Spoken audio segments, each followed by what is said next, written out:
Oh.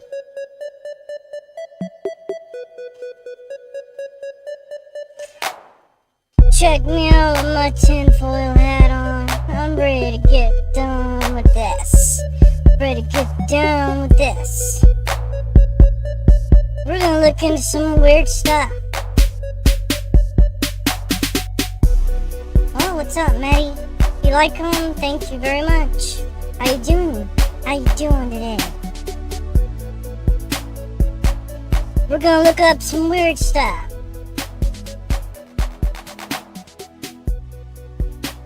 Great chill. Got my glasses on. Looking like a PIMP.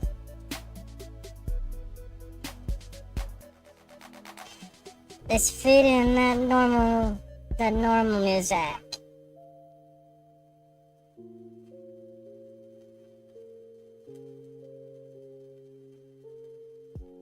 Ah, sip of shit. Oh, you heard it? I like that song. Ah, sip of shit. Dun dun dun dun dun. You're watching WWE? Oh, they're wrestling right now?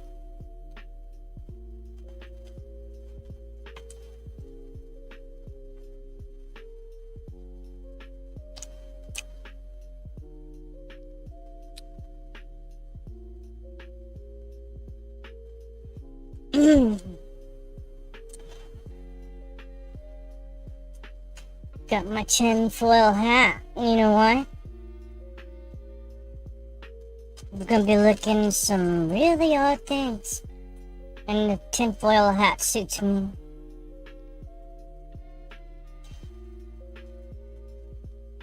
Bird years? Oh. I'm this many years old.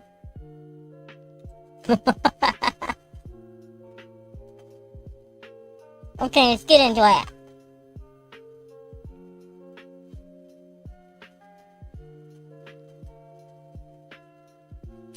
First thing.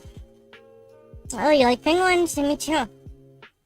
Penguins are awesome. I've always liked penguins. First things I want to look into. Hold on, first of all.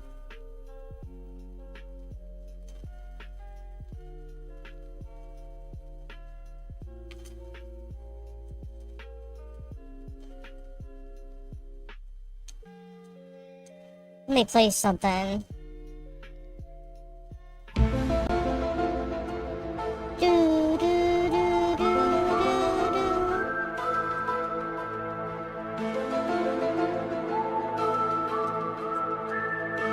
do, do, do, do, do, do.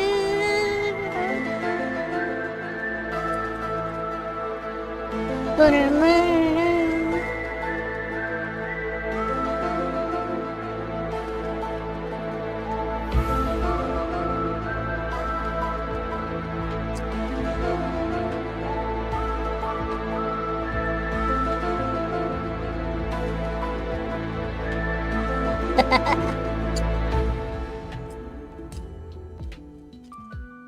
We're setting the tone right there.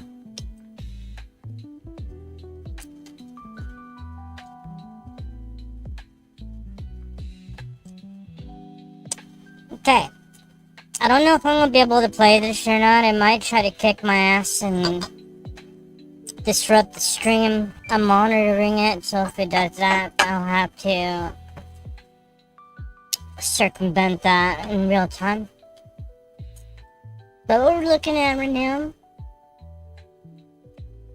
there's this guy. His name is Billy Meyer. Okay. And he's the guy that took the picture that the X-Files uses, where it says, I want to believe the truth is out there or whatever. And there's that UFO, right? Well, this is the guy that took that picture. And supposedly it's a real UFO. Go figure, right?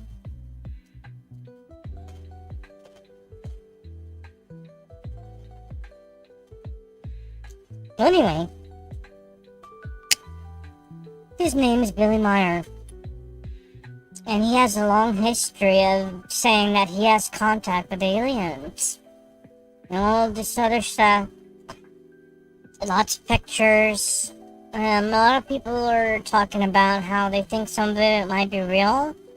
And a lot of people think it's fake. So I figured I'd watch some of this stuff and try to decide for myself. And I'll let you guys decide for yourselves. What do you think? But bear in mind, like I said, the stream might get interrupted, and if it does, I'll just switch to another video.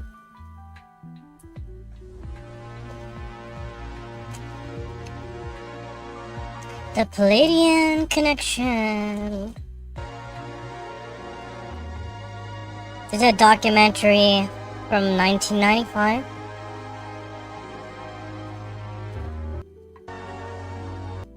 With extraterrestrial travelers.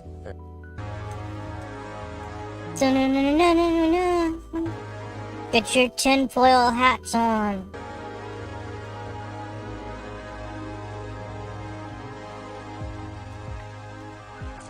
The planet Earth is being visited by extraterrestrial travelers from a group of suns called the Pleiades, and it's time you knew about it. Hello, I'm J. Randolph Winters, and for the past 7-8 years, I've been disseminating information about the most well-documented UFO case ever on record. I'm talking about the case of Mr. Edward Albert Meyer. You see, Hold on, this guy is famous for his abduction? I never heard of it. I guess I'm fixing to figure it out for myself, if it's real or not.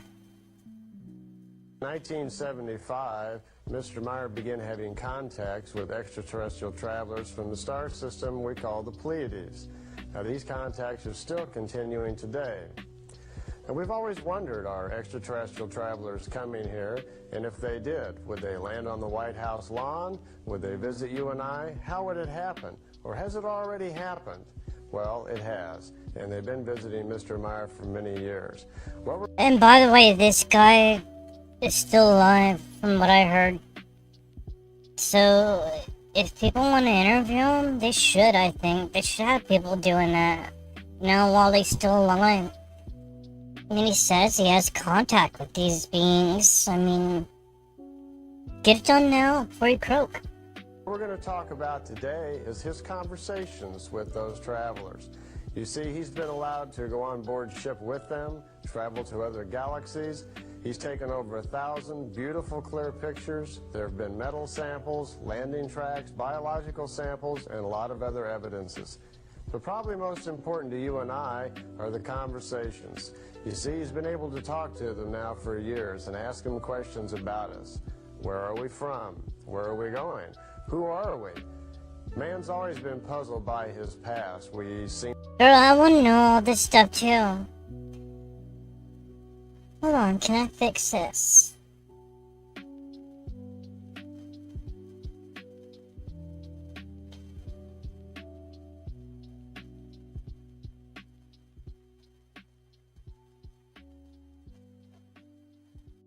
Or do I gotta change this to another window?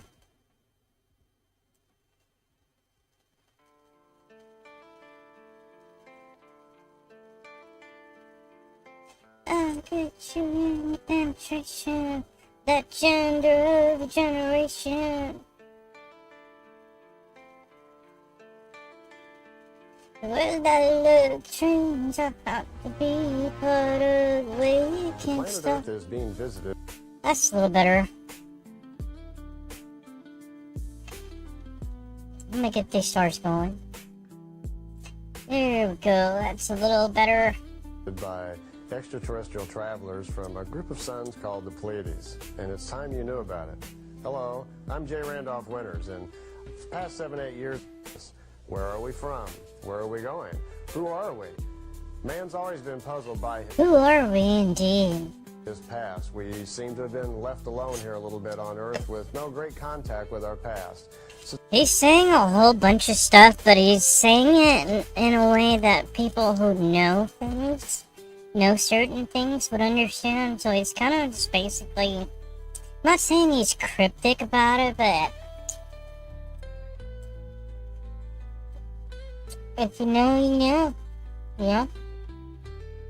So today we're going to discuss that, and I'm going to get you a little bit more familiar with our connection with the Pleiadians. Do it! For a long time, we've had an urge to contact someone who sincerely wants to be helpful in our mission. Here and there, we open such contacts with inhabitants of different worlds, but only when they have developed enough to become rational, thinking beings. Then we prepare them for the thought that they are not the only rational, thinking beings in the universe.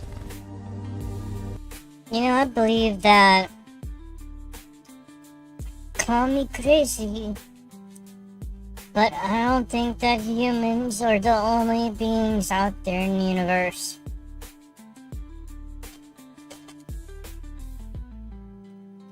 I mean, I think humans are pretty stupid. We're stupid, tribalistic. We hate each other, blow each other up.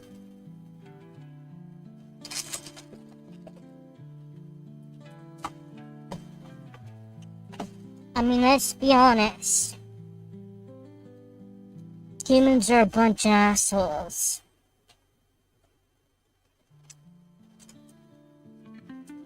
And if aliens are real, they don't want us around. I completely understand. If extraterrestrials are going to visit us, who are they going to pick to talk to? Now, we hear the expression a lot about landing on the White House lawn, but is that really a good idea? Are we all ready for that? Is the world ready to suddenly be confronted with irrefutable proof that there are extraterrestrials out there? Or would they perhaps just choose one or two of us or a small group of us to pass on their message? Well, it seems in this particular instance they've chosen just one man. Billy's contacts with the Pleiadians begin when he was only 5. They were Whoa, the age of 5? You're like a little baby still. You got these aliens coming down here and trying to teach you stuff? That's wild. I can't imagine that as a grown-up, not as a kid. That's even crazier.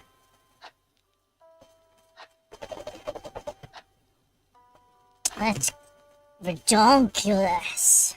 telepathic at first, but later on at the age of 7, he made his decision to go on with the mission. 11 years of telepathic transmissions from a Pleiadian man named Svath. At the age of 16, however, his teaching was taken over by an extraterrestrial named Asket. These pictures, taken in India, are of Asket, her crew, and her ships. As Billy started studying about man and raising his consciousness to a point that he would be able to have his mission scheduled for later on in Are life. those ships or something? And then Are those ships? Hey JT, how's it going? It's telepathic transmissions. Well, this guy, his name is Billy Meyer. Right here, that's his name.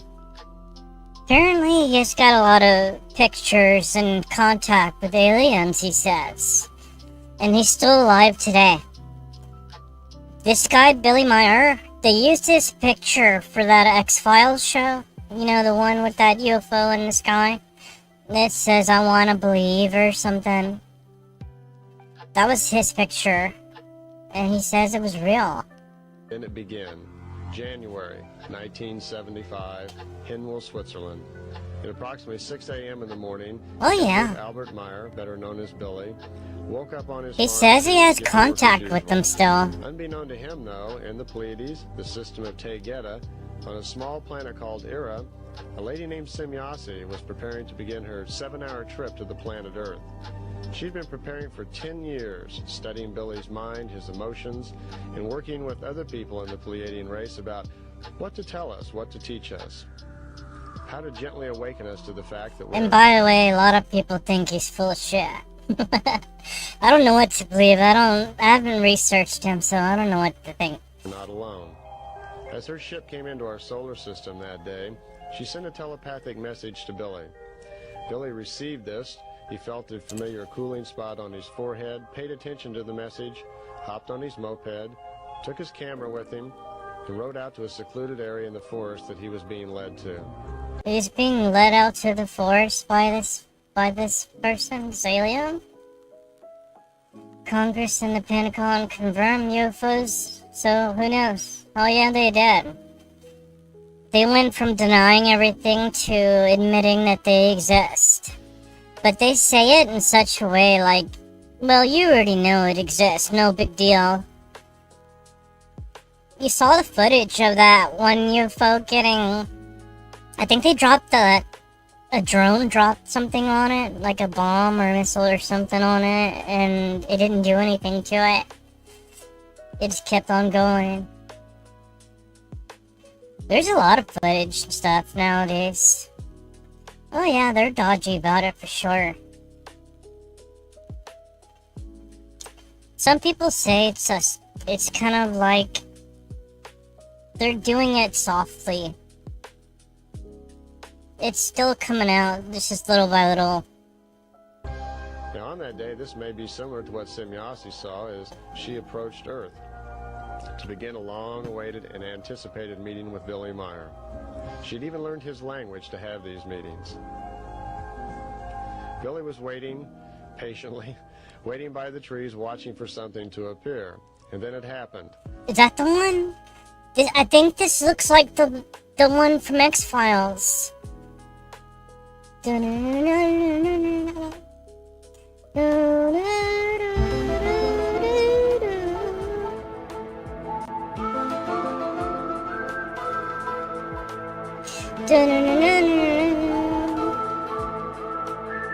Is it the one? Looked like it.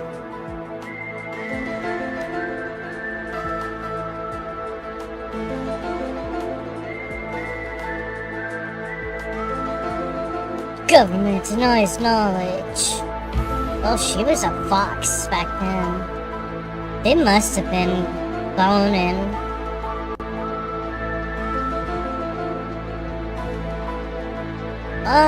The classic song.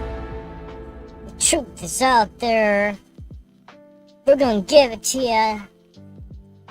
A silver ship came in very quietly. At first he wasn't sure if the ship would stay, it would land, or what was going to happen. So he snapped a couple of pictures just in case it darted away. He was a little surprised, you see, because he wasn't expecting these contacts to happen for another year. Well, the ship moved to the left, went around behind the trees, and appeared again, so he snapped a couple of more pictures. By the way, all the pictures that Billy has taken are with an Olympus 35mm camera that has a little wheel on the back to advance the film. You see, Billy only has one arm. His left arm, unfortunately, was severed in a bus accident years earlier.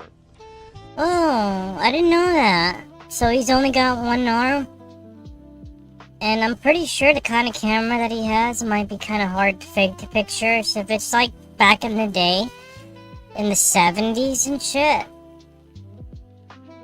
70s? Yeah, I don't know. Billy wasn't anxious or scared. As a matter of fact, he knew the Pleiadians were human just like us. He already knew that their forefathers were our forefathers, and he was expecting to have meaningful conversations with these people because they did bring peace and love to us. Billy walked towards the ship as it gently set down on the meadow, but he was arrested, he said, by unseen force. He couldn't seem to get any closer, so he just waited. And then a lady from the stars stepped out.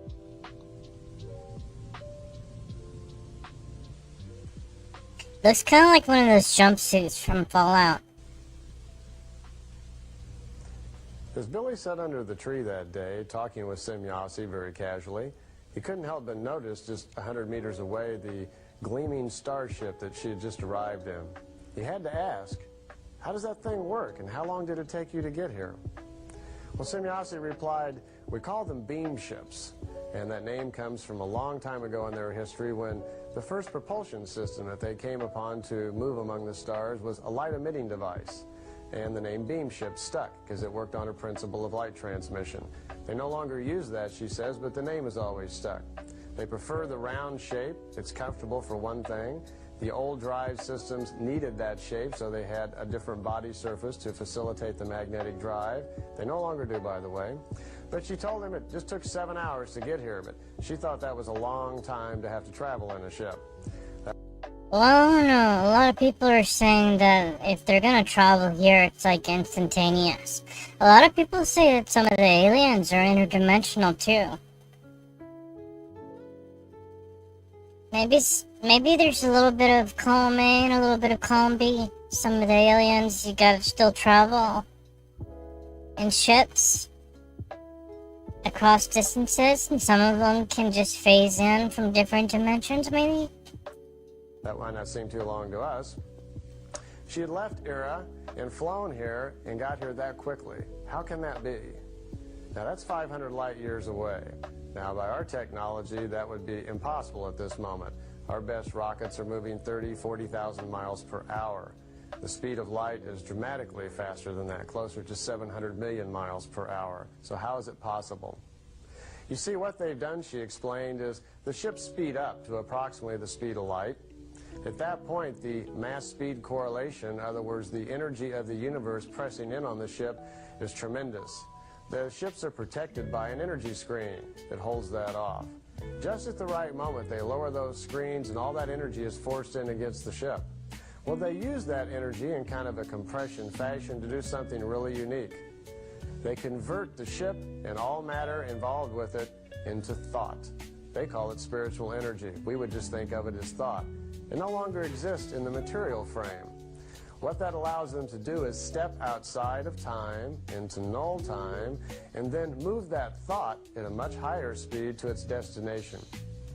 Then the ship and everything that's in it rematerializes again in its material form, allowing them to traverse these vast distances literally at the speed of a thought. Oh, I've never heard that before. So it's kind of like warp speed? Is that what warp speed is?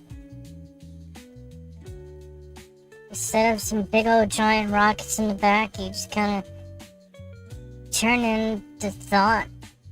I don't know what to think about this. Doesn't make sense. It's my first time hearing about it. See, it took 3.5 hours when she left Era to speed up to the speed they were going to make this conversion. Then the jump just took a part second. There's not even any realization of it. Then it took about 3.5 hours to slow down again to get into our solar system. Why the 3.5 hours? Semyasi explained that they learned a long time ago that they need to be 153 million kilometers away from the nearest orbiting body before they make this conversion from time to null time. She says that what happens is when that conversion is made, there's kind of a rip or a tear, so to speak, in time. And any orbiting planet that may be too close to that may get pulled out of its orbit or become unstable. So they've learned to be very cautious. They always make these time jumps outside of solar systems. So when they approached our solar system, they were 153 million kilometers plus outside of our solar system when they rematerialized in the material. It then took 3.5 hours for them to cruise in through our solar system, through all of the outside planets, to get to Earth. And that's how she arrived here that day. See that little smirky on his face? Like, he was like, believe it or not. He's kind of like, oh, I guess that's what he says. I'm not saying that it's true. I'm just telling you what he says. Life on a Pleiadian world is very similar to life on an Earth world. They grow up, have children, get married just the same as we do. But there are some differences. Their skin is a little lighter. It's not as dense as ours. There are some differences in their fingers. Some of them don't have the first knuckle. They live to be 700 to 1,000 years old. They spend their first 70 years in educational process, learning many different types of professions. 1,000 years old? That's ridiculous. I can't even imagine that. That's like... And he just said 70 years of it. The first 70 years is the educational process. They spend the equivalent of our whole lives learning. They're not superhuman. They're just like us. They have to constantly evolve. They have to constantly learn. The Pleiadians also explain that there's over 1,800,000 other planets of human life that they've discovered so far. Billy lives on this farm in Schmidrudi, Switzerland. It's about a... Whoa, so that's almost 2 million other human-like beings? That's crazy amount of planets. I think it's true what I heard on some other channels and stuff. When some of the people said that they think that these beings and all these alien beings and groups of them kind of like have an intergalactic alliance, and they probably put a blockade on us. They don't want us to know about anything. They don't want us to be out there mixing with the rest of them. Because we're pretty stupid and we're jerks and want to blow everything up. Totally makes sense. Hell, I am human and I don't like most humans. I can't blame them at all.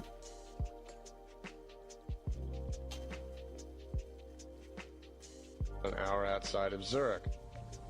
He's lived there through the duration of over 135 contacts that are still going on now. At almost every contact, he'd feel that cooling sensation and be led out to some remote area in the forest, and the ships would come and get him. Over the years, Billy has amassed piles and piles of notes on information on all sorts of subjects, from history to creation to spiritual information. He still lives there, operating the Semjase Silver Star Center in Switzerland, writing his books and continuing with his contacts at this time. In 1976, we took this picture of Edward Albert Meyer as he sat... So this is him. I've never seen him before, and this is him when he was younger. Missing an arm, huh? in front of his house as the contacts were still happening.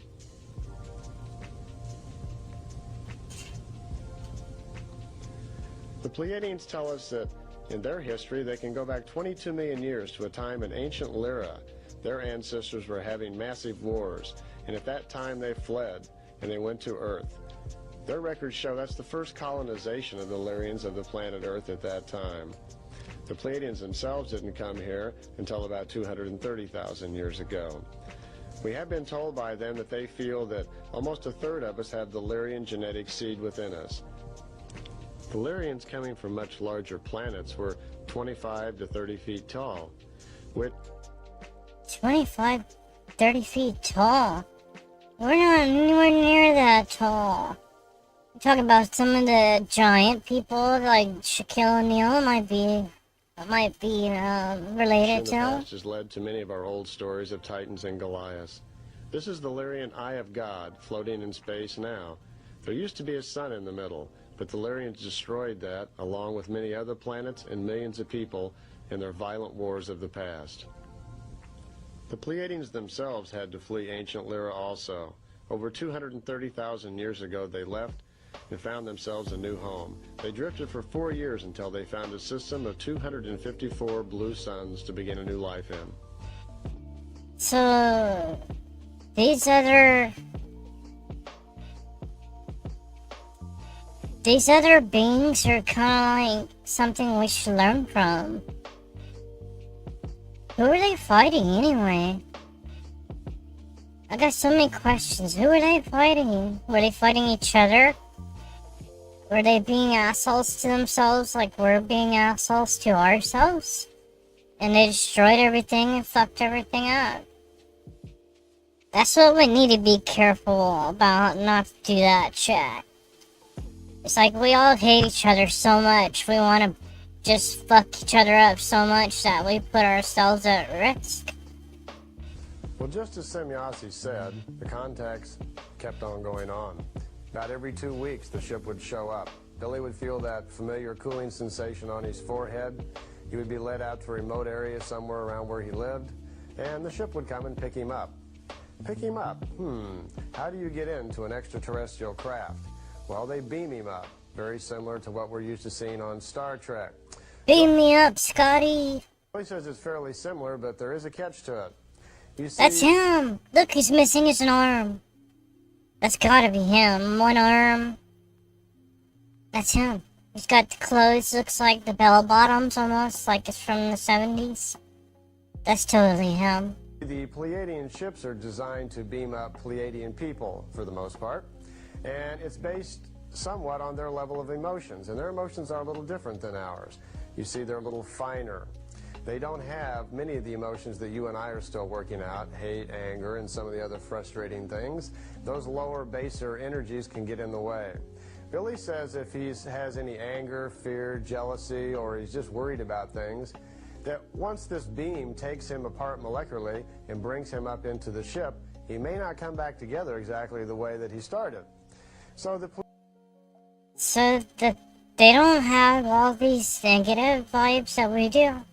They don't get angry or jealous or any of that stuff. They're just on a whole other level.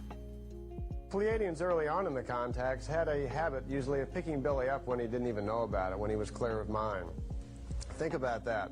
Billy may have been standing around the farm, sawing a log or working with something, and suddenly find himself just standing inside of the beam ship holding his saw.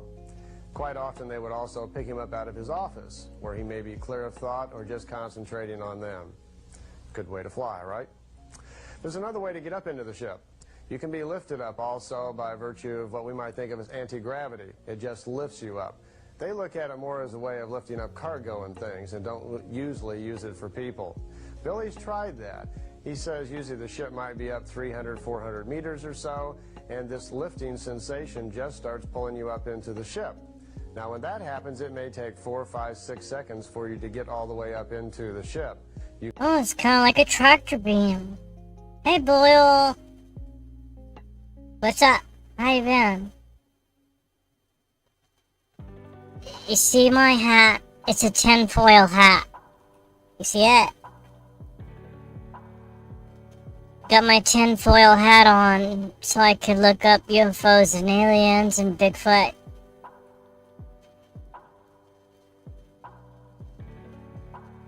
Hey, CB. Did you celebrate your birthday? Did you eat your birthday cake?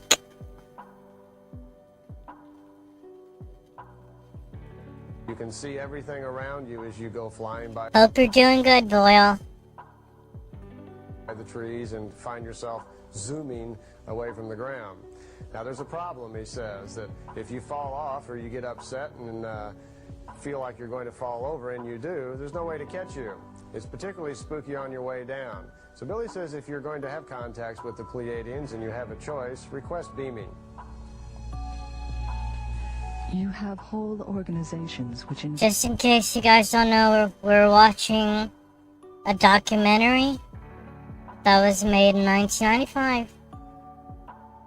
It's about Billy Meyer, and he is someone who says that he's been abducted and has contact with alien beings since he was a child.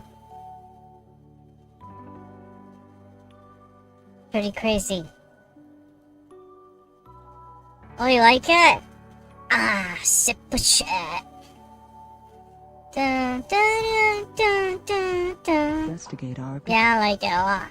beam ships, but they have little material that is really authentic. However, the authorities already know much about our existence, but they continue to deny the fact of our existence, or even the fact of their research. They want only to rule the cosmos, but are not able to create on Earth peace among themselves. The Pleiadians have now lived for 50,000 years peacefully. That's because they say their government is a lot different than ours. They now let those with the most wisdom rule. Here in Andromeda live a race of people who no longer live in the material body, a race that has evolved to a point of light. The Pleiadians take suggestions from these people and live by that wisdom. So he says that the Pleiadians let the people who are the most wise lead. That's pretty smart. The cake was busting. Nice. And if you get some leftovers, you could put it in the fridge and it'll be good tomorrow too. It might even taste better cold. We could even freeze it. Defreeze it and just take it out of the freezer and let it thaw out for a little bit. It's great. Also, among the other questions that did come up, Billy had to ask, would they interfere in the event we had a nuclear war? And where do they draw the line? What is their sense of morality? The Pleiadians explained that they belong to a federation, you might call it, a group or an alliance of other races just like themselves. Well, I think they're called the Intergalactic Alliance. I think there might be the Intergalactic Alliance of Nations and League of Nations. There's another one I heard. You got a couple of Stitch stuff, a cup, and a 4-pack of Red Bulls. Oh shit! You gonna pour some vodka in there? Oh yeah, you said you like Stitch. You're a fan of Stitch. That's cool. Yeah, you get that Red Bull, and you could pour it in your Stitch cup and pour a little bit of vodka in it. Your birthday was awesome. Nice. I'm happy you had fun.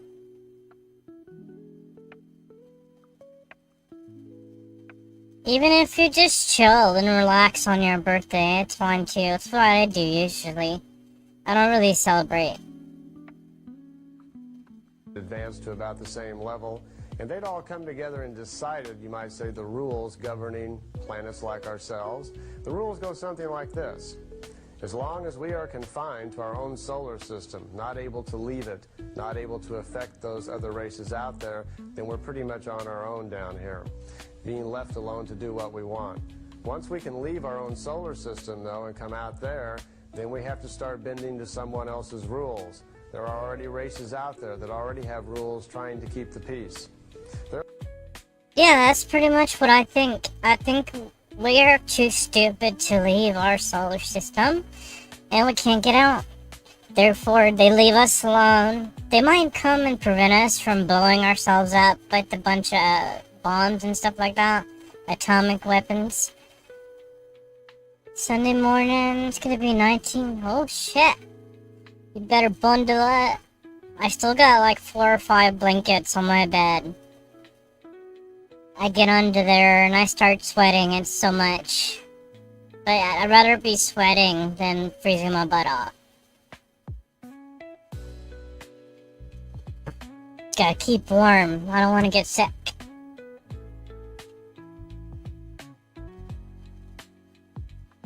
You already bundled up? Good. We don't need any illnesses. What was I saying? Oh yeah, the aliens. They probably won't tell us anything until we come out there. Now once we start going out there and try to visit other planets and shit, then they're gonna come out and be like, hey fuckers, don't be trying to start no shit out here. We're all nice and we got a way of doing things. We don't want your fucking shit up out here in space. Gotta keep the peace in space. Worried about us leaving the planet the way we are, with so many nations arguing and bickering. This is something we have to work on.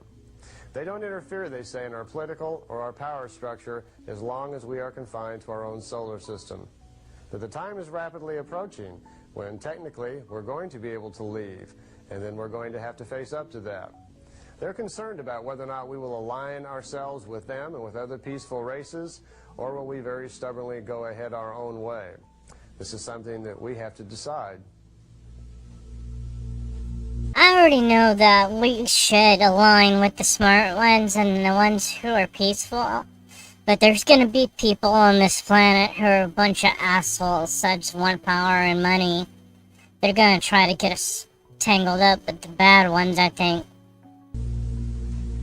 And neither is it consistent with the truth that our brothers and sisters come from other parts of space on behalf of a god to bring to the world the long-awaited peace. In no case do we come on behalf of anybody, since creation by itself confers no obligation on us. It is a law unto itself, and every form of life must conform with it and become a part of it. The Pleiadians have several different sizes of ships serving different needs. The one you're looking at, they think of as a time travel ship. It's a little larger than the regular beam ship. It's about 28 feet in diameter. It has that unusual ability to travel in time. Billy was able to travel to the 13th century and many other time zones. On a couple of So he traveled in time? He's saying he traveled in time with them?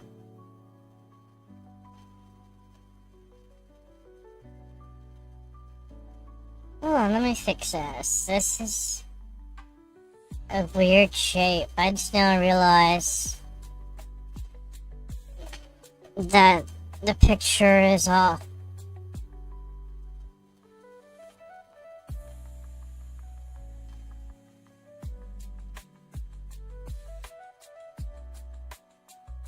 So let me fix that.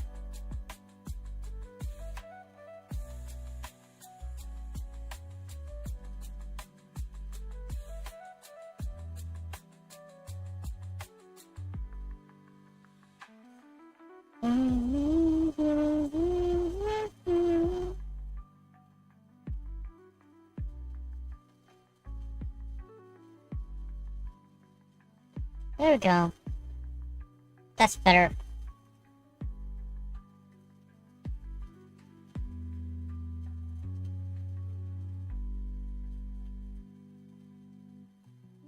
of occasions, though, he took some remarkably clear pictures of this ship, and when investigators were investigating his case to try to determine the validity of it, it was this series of pictures that was used and tested by the computer. This picture, called the sunshot, was important because it clearly shows the ship behind the tree, thus ruling out the possibility of small models. Yeah, all these pictures are real. He says they're real UFOs. He took them in the 70s, so this is old. These are old pictures of UFOs. It would have been real hard to make fake ones back then, just like he said.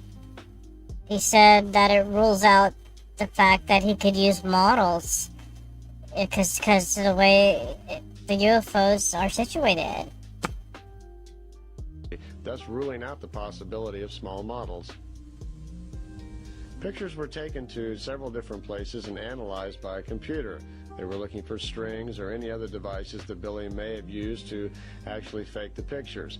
Actually, models were even made at one particular time to compare with the real pictures to see if the computer could catch them. Let's look at the detail on that sucker. It's definitely got a lot going on here. There's all kinds of grooves and shapes going on. If this is a model, it would be really hard to make it. Look at all the detail.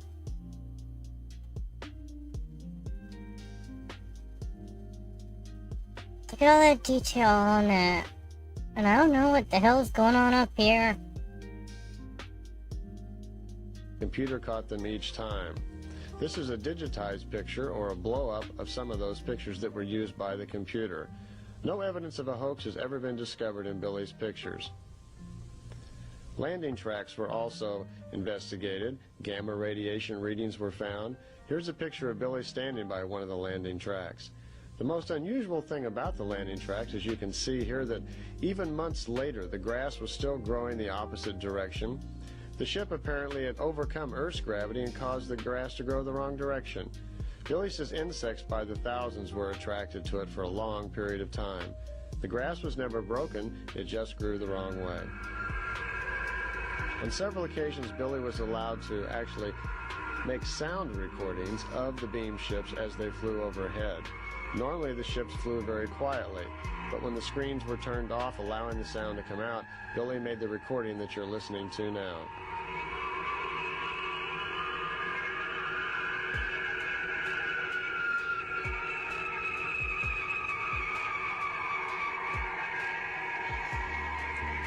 It's Sounds like screeching and whirling and... I'm not quite sure exactly what that is. And like the guy just said, none of these older pictures have been proven to be fake. That's wild. What if this guy really is getting visited? The sound recordings have been analyzed by sound engineers who state that at this time with our present technology, they don't know of any way that we could duplicate this sound.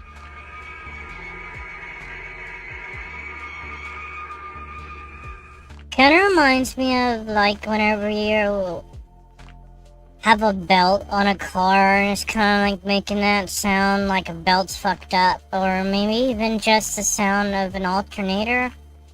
This next series of pictures is very unique because the tree you're looking at no longer exists in this location. You see, Oh, there it is.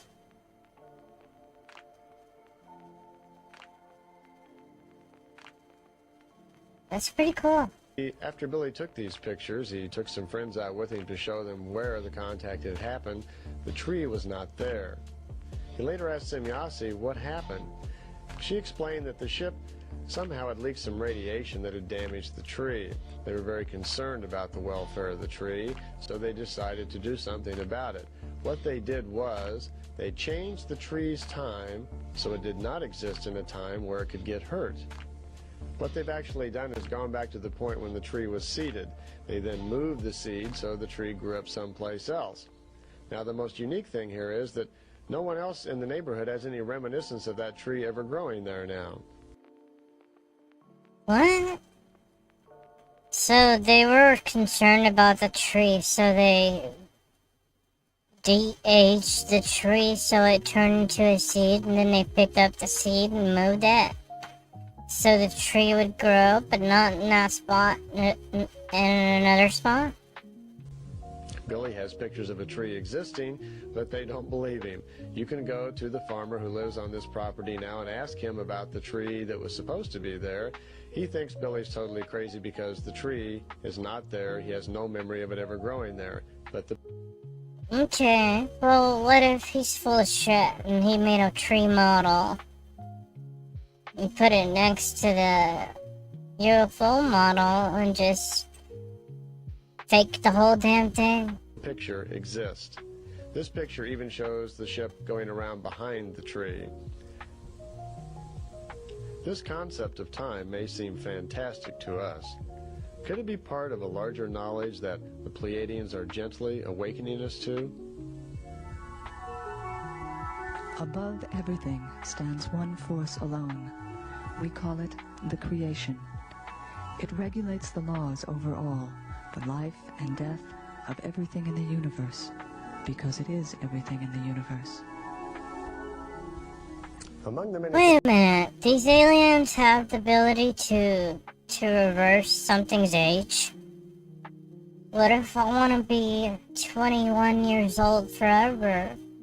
Could they make me live forever? things discussed with the Pleiadians was life. And I don't mean just human life. You see, to the Pleiadians, everything is alive. Not just human life. There is animal life. There is plant life. Even the planet Earth is alive. All of these things are created out of the same creational energy. They are just manifested at what we call different levels of density. And they evolve in different ways. You and I evolve by having material lifetimes. We do what is called dying, and then we come back, hopefully a little more evolved than we were the last time. Did you know that planets also evolve? Now, planets don't die like you and I do, but they have what are called ice ages. The planet Earth is on a 700,000-year cycle of its evolvement. It's been through several of them already. Originally, an ice age will cover the entire planet. As the planet gets older and older, there's less need for it. It has to make way for things that are more evolved than it is. So ice ages cover a smaller area of the planet. But the planet is evolving. Now, what does that mean? That means every time... What is the planet gonna do, like a huge ice age and kill all of us? Cause it's like maybe a self-defense mechanism, cause we're fucking it up. The planet's like, holy shit, these fuckers are doing a number on my ass. I better go Ice Age on him. Get him out of here. Time there's an ice age. When the ice age is over, rocks will evolve to something just a little bit higher in evolution. A small plant may be an even more beautiful flower. A tree will even be larger and more beautiful than it was. A fish may evolve up into a larger type of fish. Even the squirrels, the chipmunks, all the little creatures, everybody evolves, including you and I.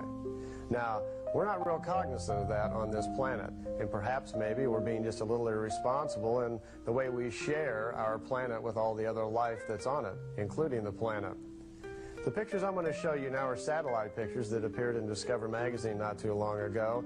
It can give us a good look at the ozone problem. We're all becoming familiar with that, the lack of ozone and the change in it and how it's going to affect us. Let's have a look. Oh yeah, I remember people going crazy over that, talking about CFCs and no spraying cans of anything because we don't want to make holes in the ozone layer.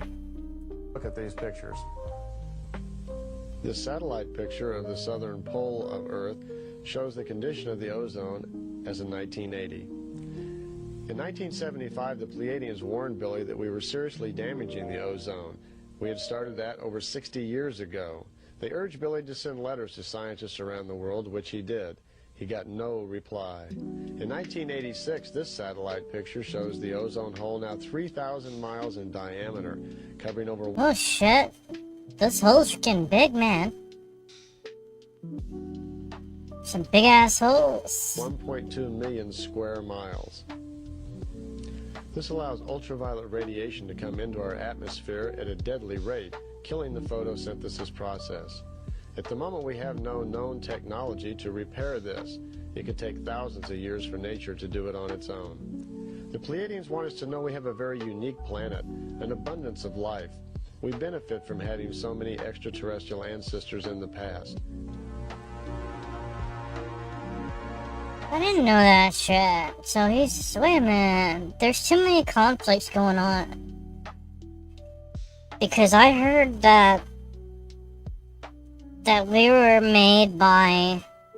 what do they call it? Anunnaki? The Anunnakis made us. Inky and the rest of them.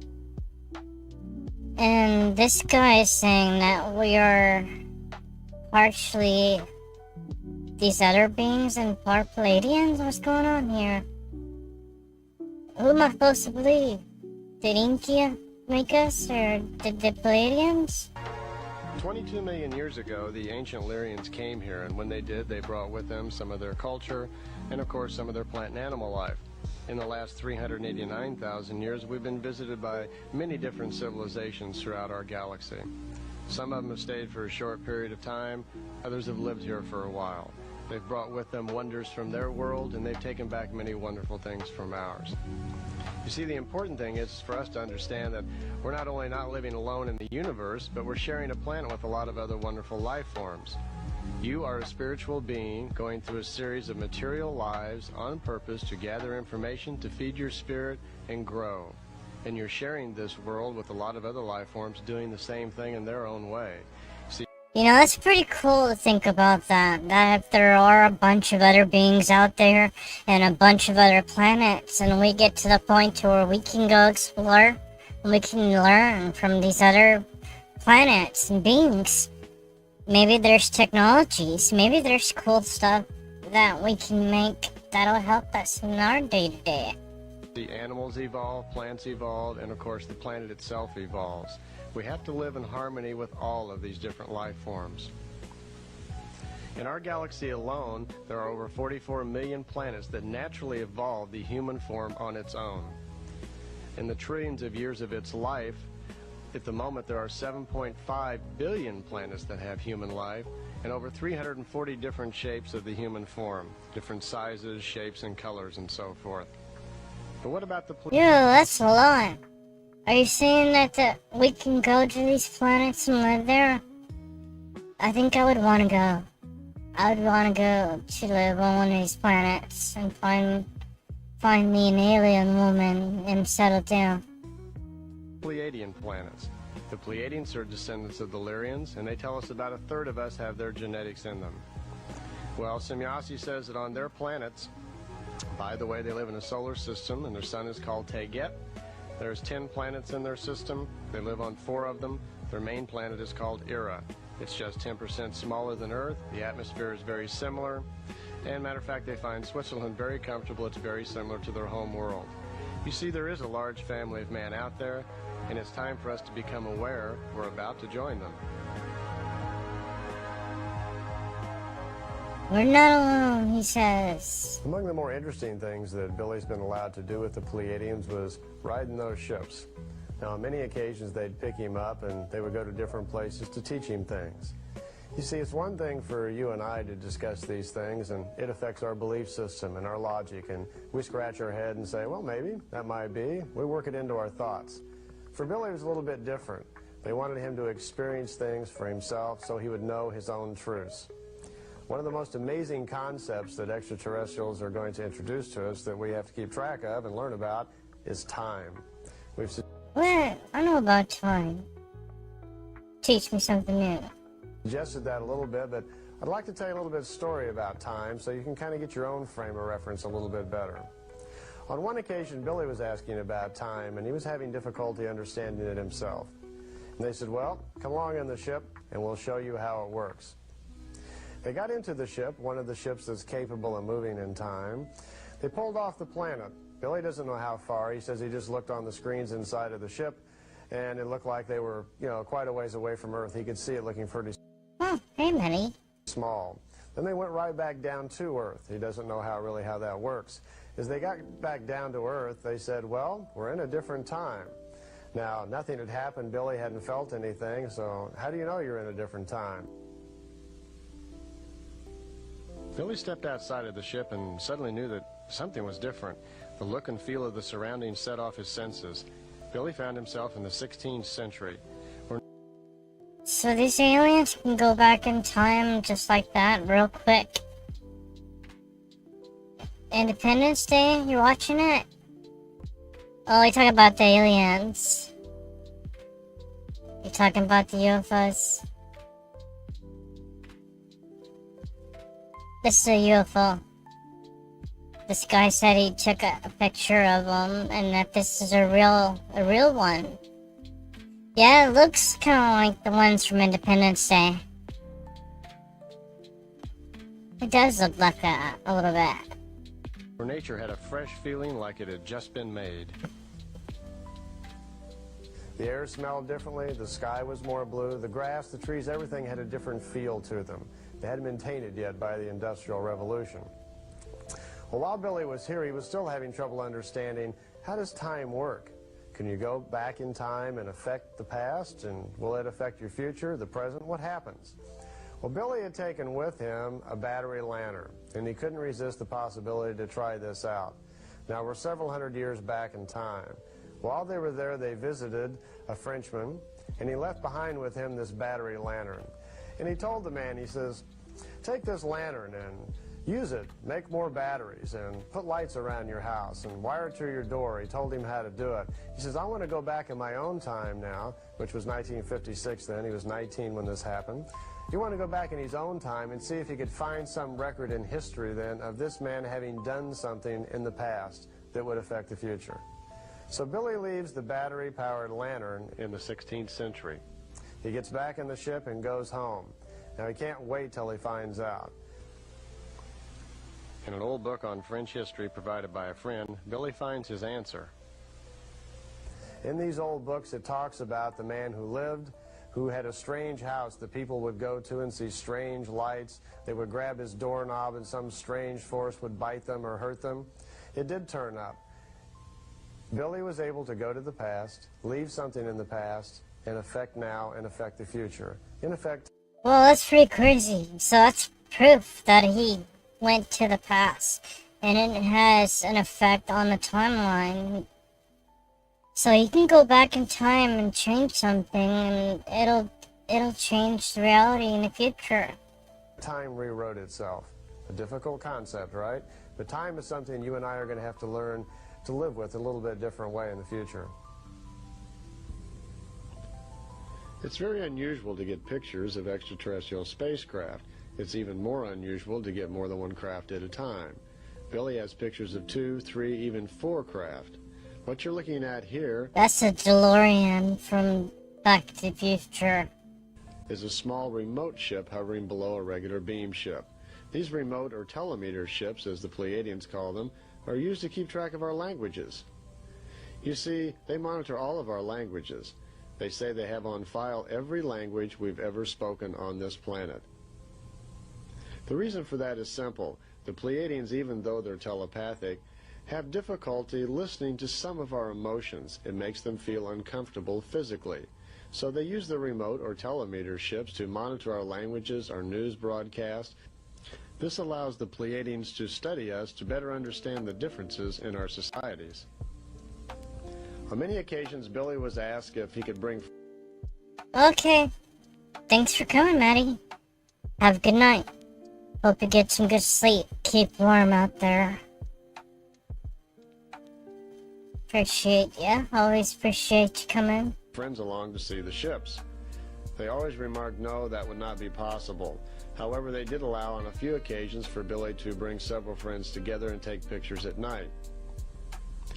Billy, however, was the only one ever allowed aboard ship. Usually people would drive him out to a contact, let him out, and Billy would disappear into the woods. Quite often, Billy could be taking pictures of the ships and someone standing even 100 yards down the road couldn't see them.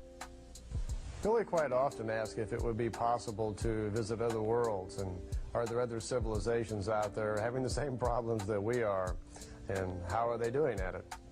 Well, Semyasi came one day and says, I've gotten permission to take you with me, and we're going to visit other galaxies.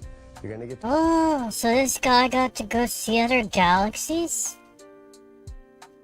I wonder if this guy is legit. It's kind of cool that all these aliens are letting him bring friends to take pictures. That kind of solidifies his story, doesn't it? If you have his pictures and then he brings friends over and they're taking pictures, so it's like, it's gotta be real, right? to go aboard our very large mothership, if you want to call it that. And not only you're going to get to meet the leader of that, but we're going to take you to some other places. We want you to know, we want you to have your own truth about what's going on out there in that family of man that's spread all throughout the universe. This picture was taken from out the window of a beam ship by Billy. You can see the ship just in front of him in the bottom frame of the picture. The green color is caused by the atmosphere inside of the ship. Well, Billy was picked up, and he was taken on the ship with him. They went up to the large mothership that was in orbit somewhere around Jupiter at that time. While he was there, he got to meet Ptah. That's pronounced Ptah. And he's the leader, or one of the leaders, of the Pleiadian race. They have several. By the way, their leaders are a little different than ours. They're called Ishwish, which means in the Pleiadian language, King of Wisdom. King of Wisdom, so the smart ones are the leaders. I wonder how that works. Do they have, like, people under them that are learning and they're trying their hardest to be the leaders, and if they get to that point where they are the smartest, do they then go challenge them to an IQ test or have debates, and if they win a debate then they're the leader? Ptah is an Ishwish.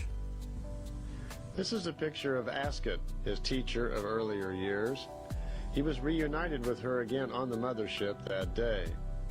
So this is a Pleiadian woman? Is she real? Is this a real alien? Wait a minute, if this is all real, are these the first, some of the first real pictures of them? Aliens? One of the rare pictures of the extraterrestrials. On this particular ride on the mothership, by the way, there was 140,000 people on the mothership living there. The ship was about 17 miles high and about 10 miles in diameter. Oh shit, that's Like big. 5 golf balls all hooked together. Well, the ship left our area of the galaxy and went to someplace else. They had something to show Billy. Billy and Semyasi got into one of the smaller ships, left the mothership, and went off on their own. because Semyasi wanted him to see what World War III looked like on another planet. Oh man. That's gonna be crazy. It's not gonna look good, I promise you that. It's gonna be like blown up moons and all kinds of shit.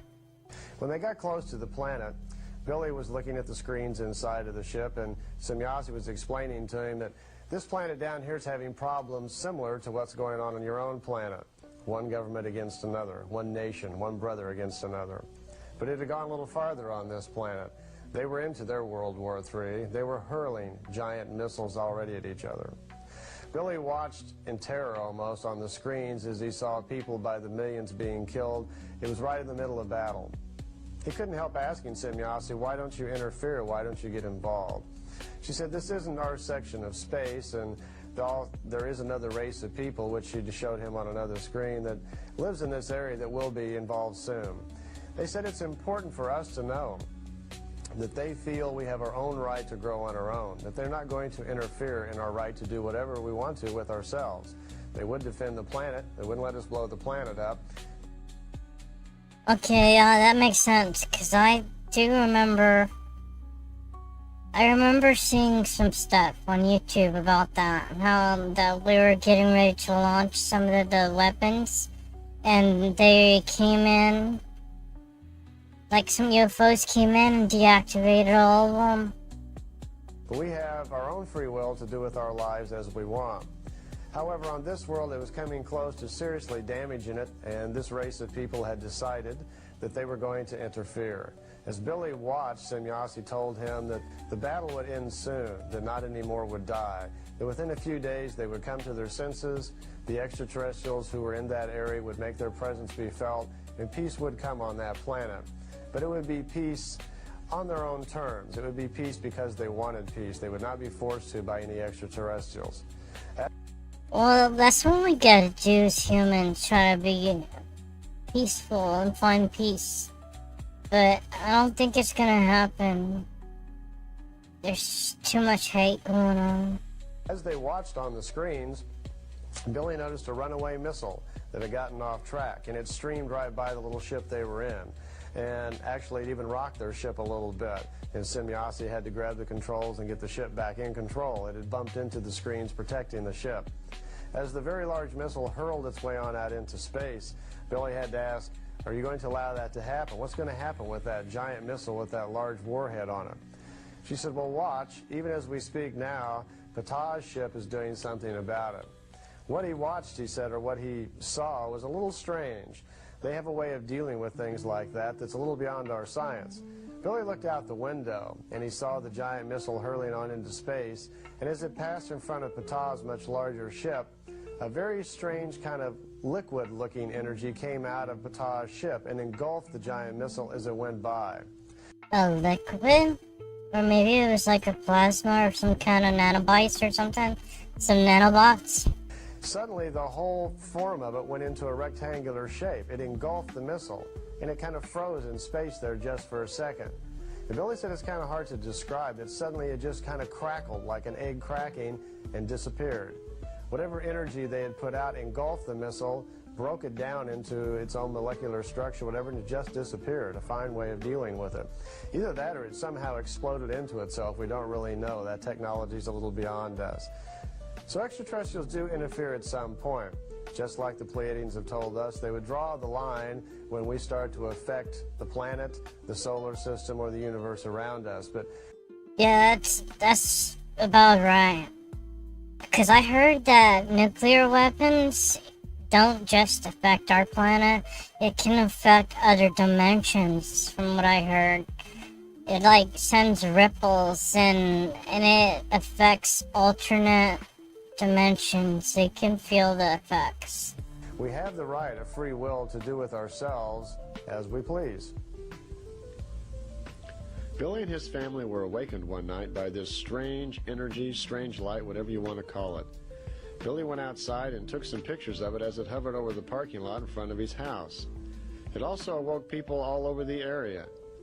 Billy only was able to run off 4 or 5 shots that night. He tried mentally to communicate with it, but received nothing. Later, when he asked Semyasi what it was, she didn't know either. We could be looking at the first ever pictures of a collective consciousness, a group of people living in energy form. A group of people living in energy form? It looks like a cake pan. Man should know that the God force is quite simply that of creation, and that man also, either coming from the higher spiritual spheres or being elevated to those spheres after numerous terrestrial lives, is subject to creation and respectively complementary to it. The higher he soars, the greater becomes his power. However, one can never identify God separately from the creation, because God itself is a part of creation. If you had your own extraterrestrial to talk to, I'm sure you'd make a great list of questions to ask. High on my list, of course, would be, tell me a little bit about what you think of God. Do you have God on your planet, and do you have religion? What do you think about? Oh, that's a good question. If I had to guess before he says anything further, I would think that God is real, and that he is there, and that other life forms are supposed to heed to him, pay him. I don't know how to put it, but we all bend the knee to the one and only God. Ours. You see, we've been confined to our planet all along here for several thousand years without influence from other races, as far as we know, and we've been left alone to kind of come up with our own forms of religion and belief structures. Of course, on this planet, you can travel to about any country and get a different idea of what religion or belief should really be. But what do the Pleiadians think, and what are their concepts? To begin with, what we call a universe, they call a creation. Now, their science is far more advanced than ours, obviously. So they've learned a lot of things about the universe, how it's come together and so forth, that we need to know. It ties right in with a discovery of who we are and what's really going on. He says they call a universe a creation. So if each individual universe or galaxy, wait a minute, they said the galaxies? What do the Pleiadians think, and what are their concepts? To begin with, what we call a universe, they call a creation. Okay, he did say universe, so that's kind of a weird way to put it. Now, their science is far more advanced than ours, obviously. So they've learned a lot of things about the universe, how it's come together and so forth, that we need to know. It ties right in with a discovery of who we are and what's really going on. The Pleiadians have what they call the laws of creation, the discovery of how life started and what a creation is. These are valuable things for us, and it's going to make a major change on our planet as these sort of new principles work their way into our society. How will we adjust to that? How will the church and other people adjust to information that comes from these type of sources when they tell us what they saw when Jesus Christ was crucified, when the pyramids were built, when Moses parted the Red Sea? Or did these things really happen the way that we've heard about them? Well, let's talk a little bit about the laws of creation. What are laws of creation? It's the rules that the Pleiadians have figured out that they live by to govern their lives, how the universe came about, and how they came about.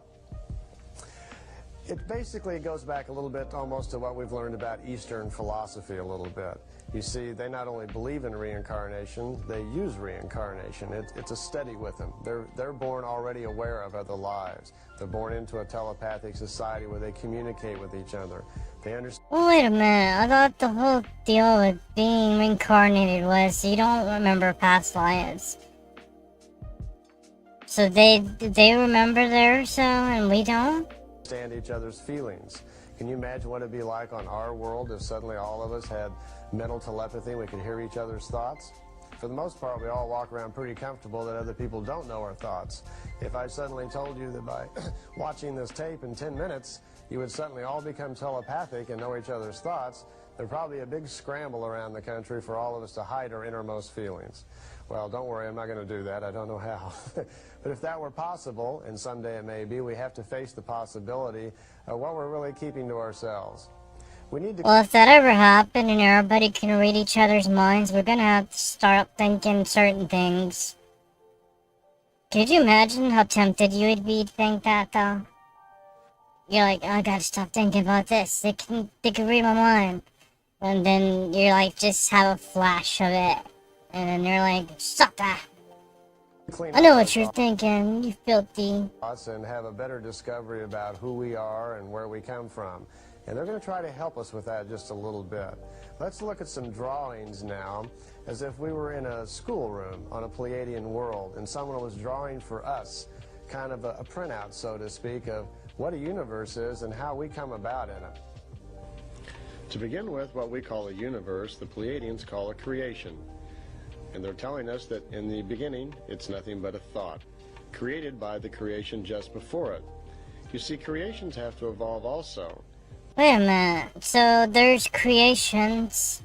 So basically he's saying that universes are created by other universes? That's what he's saying. Creations are created by creations that came before.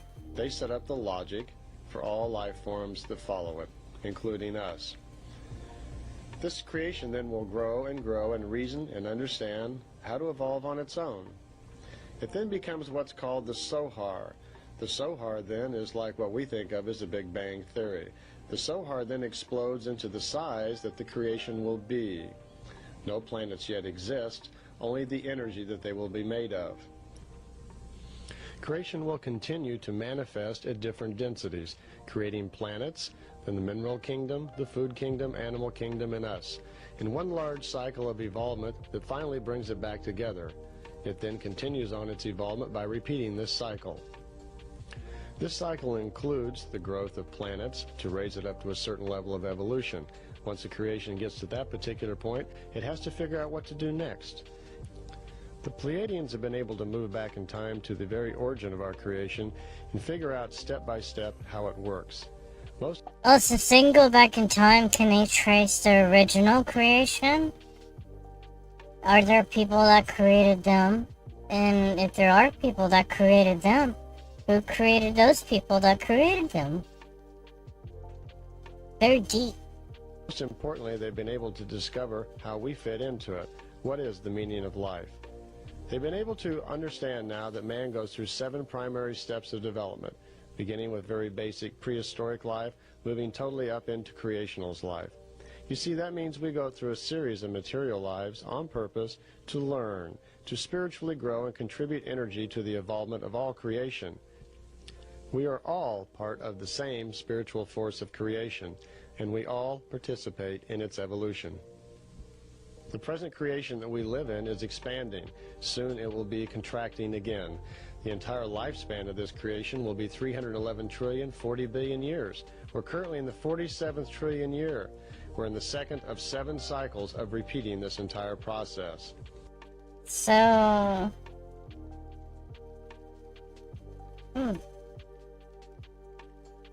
How do I know this? The planet Earth that we live on currently is 626 billion years old. Now this is measured a little differently than we do. The Pleiadians measure it from the formation of the gaseous ball. The average human is 80 to 100 million years old as a spirit form, and is living in the second of 7 cycles of primary growth of Second cycle? Of all creation. What's a cycle? We are all part of the same spiritual force of creation, and we all in the second of 7 my soul might be 100 million years old? cycles of primary growth of life. The Spirit's incarnation lessons focus on spreading knowledge, truth, wisdom, love, and understanding. All forms of life have to accomplish their own evolutionary process. Thus, they collect experiences and knowledge to share and utilize in their daily life.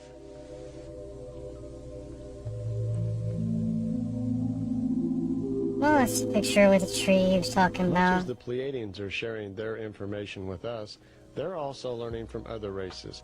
You see, the ship we're looking at is not designed and built by the Pleiadians. It's a present from another race called the Timmers, which live in what they call the Tao universe. The Pleiadians exchanged some spiritual information for the design of this ship. You see, there are different levels of evolution all throughout creation. On this visit, the ship was piloted by a Pleiadian named Quetzal. Quetzal was the base commander here on Earth for the Pleiadians. Quetzal is seen here landing the beam ship at Billy's farm. The van you see is 6 feet wide and 10 feet long, giving you some... So you can kind of see how big it is. You can see some good detail on this picture too. You know what this reminds me of? It's kind of like either a hubcap or some kind of rim or something. some idea of the size of the new Pleiadian beam ship. Quetzal was able to stay till that evening where, in this picture, you can see Billy standing underneath the Pleiadian beam ship and the energy coming off of it. Now, one of the things we also deal with in our everyday life is prophecies. We've talked about time a little bit. If the Pleiadians can go into the past, can they also look into the future? They certainly can. How is this possible? How can we look into the future if it doesn't exist? Or does it already exist? The Pleiadians tell us that by virtue of the technology they have now, that they've learned within their ships and also within their mind to be able to rise above a timeline, to step outside of time into what they call null time and kind of shuttle up and down a continuous energy track, re-enter that track wherever they want to and have a look at that particular time frame. You see, the past is fixed. We've already experienced it. It's already there. The future, however, though, is not fixed. It is ever-changing. It's based on the probability of free will. Yeah, so pretty much you're looking at a future that's only a possible future. It's not solid. It works something like this. If we were able to borrow one of these Pleiadian beam ships and we were all able to hop into it and go for a ride, let's say we went 100 years into the future to have a look at our own city. Well, we get there and we look down and we see the future that we're creating for ourselves based on the thoughts we have right now. We then return to our own present time. We wait a couple of hours and then we return to that same spot in the future. Well, you know, things would be a little bit different because during that time while we were back in our own time, probability of free will went on. People made different choices. So the future changed just a little bit. The point simply is that the past is fixed, the future is ever changing. Now, why do we need to know that? Well, we talk about prophecies. What are they? They're just flags. They're warnings.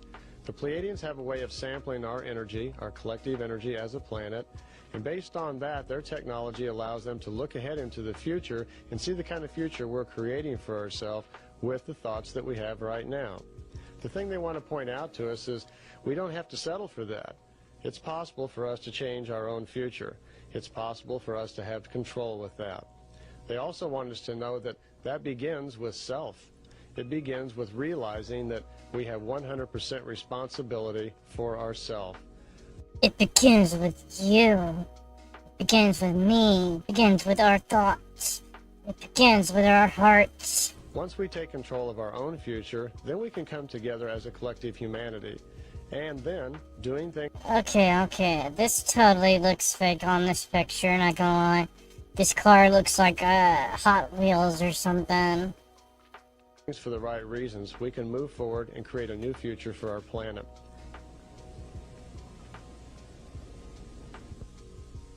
Billy Meyer has focused his entire life on what he's doing. He's very centered and balanced in his mission. Now, Billy and his family, of course, have suffered a lot of stress, a lot of abuse, but there's been some awfully good times because there's a very positive side to all of this. They also know that they're bringing to us, through the Pleiadians, a wonderful message of hope for the future. I want to leave you with one thought of my own. In the Pleiadian universal language that they speak, it's a tonal language that all space brothers speak, there's a word that means peace and wisdom. And on Pleiadian worlds, when they pass each other by or they say goodbye, whatever, they use this word to let each other know that they care about each other and that they bring peace and wisdom to all of those around them. So tonight I'd like to say you in Pleiadian, Salome, and good night. Solomon?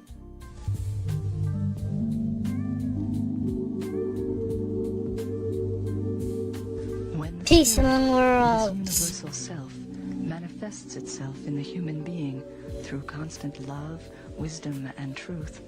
Then a major breakthrough occurs in the surrounding self-veils, which eliminates the physical material urge of greed, anger, hate, avarice, and war.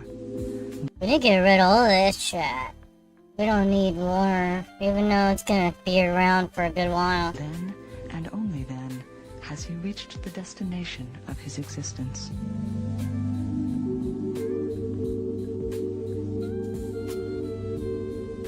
No, no, no, no, no, no, no, no, no, no, no,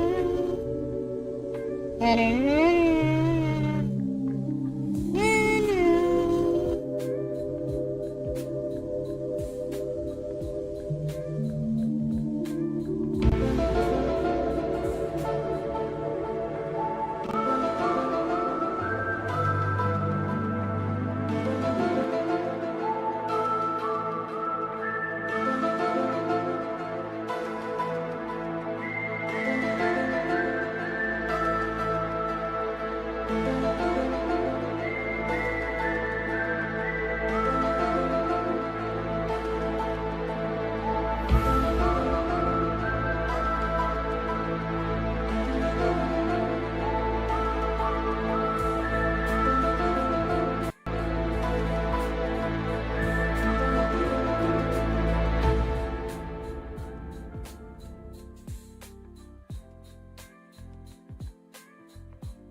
Okay, we got the next video lined up. I don't know if it'll let me play it. It might give me a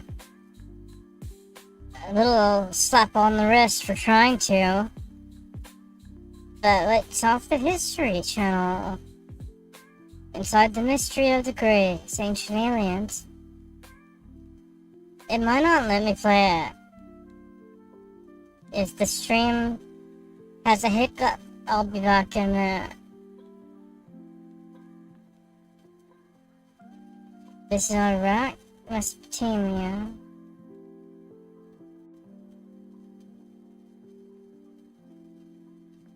It's probably gonna give me a timeout or something. I don't imagine. This is History Channel we're talking about. They're gonna clean the shit.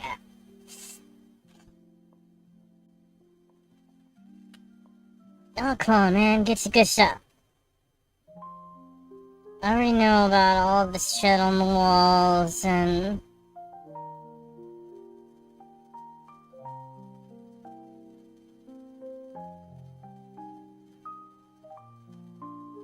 This looks like humans with big giant heads and small chins.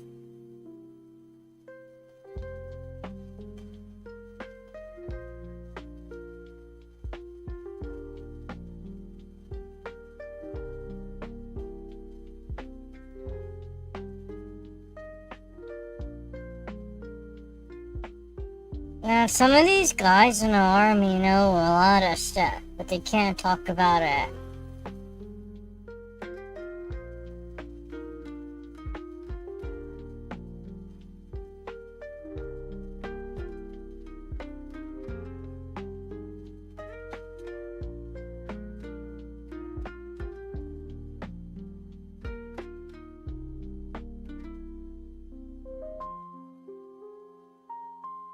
A lot of people say that a lot of these beings are not real, they're kind of machines or drones of sorts.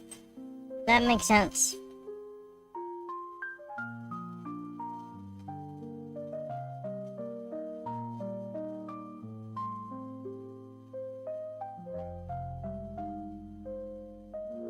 It's possible.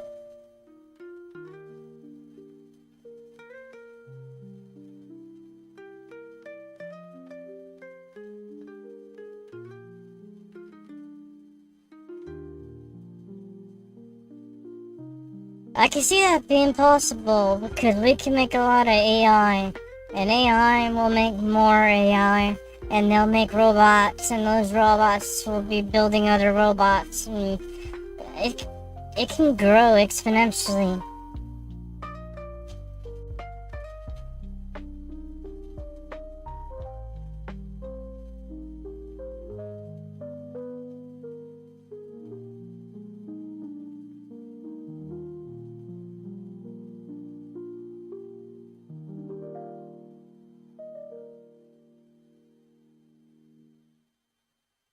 This is real?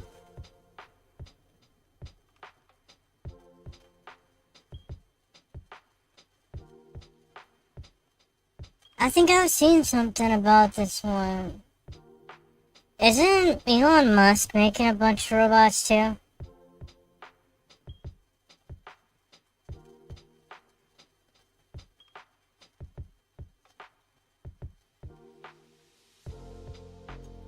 Oh, you know what this reminds me of?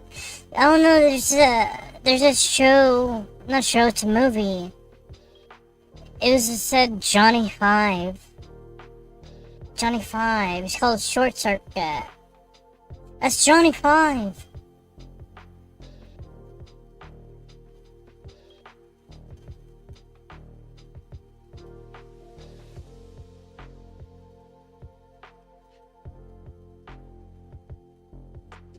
Well, I got a bunch of spooky shit on the screen today.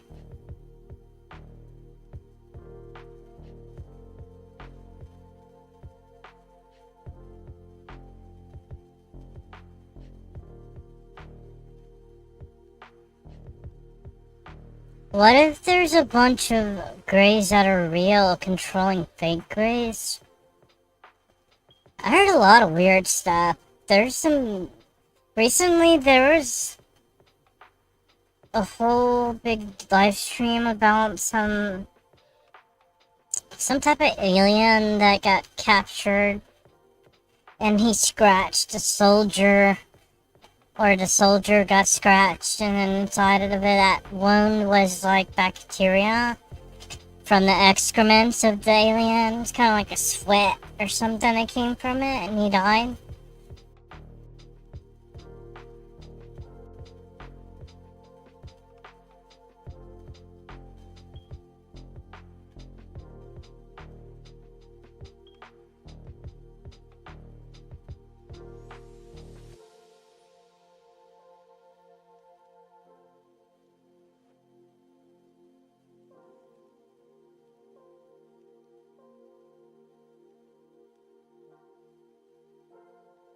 I've heard that a lot too. People say they take them and they take their sperm or eggs, or they make them have babies or whatever with the aliens. They're kind of doing a hybrid program or some shit. Everybody knows the deal with that.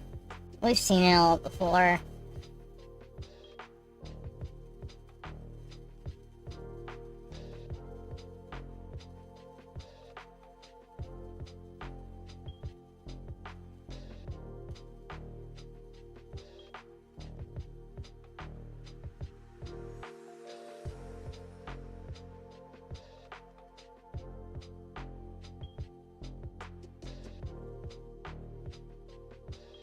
The Watchers were like angels, weren't they?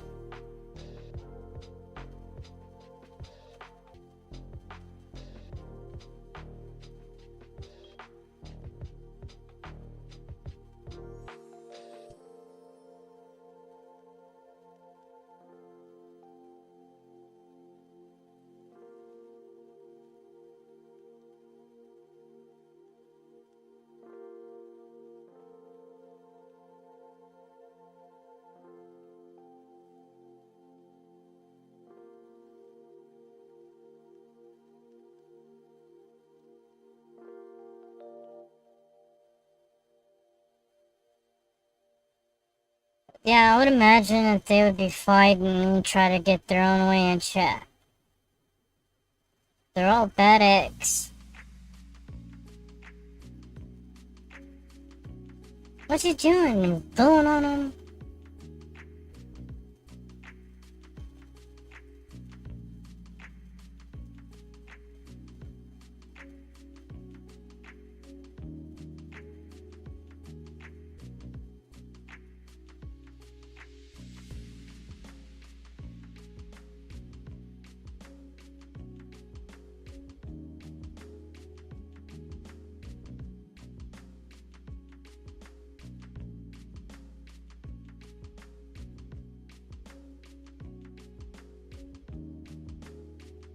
Demons.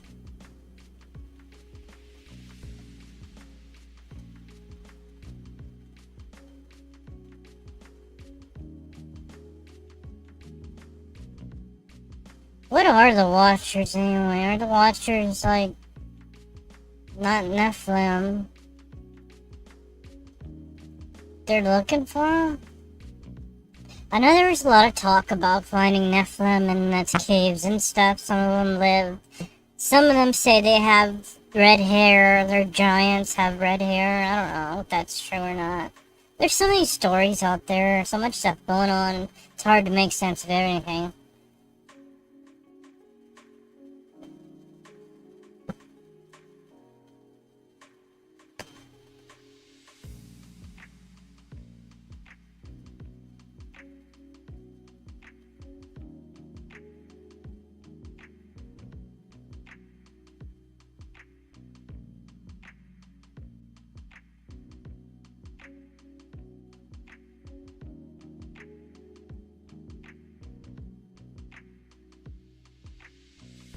Oh shit, fun now, water.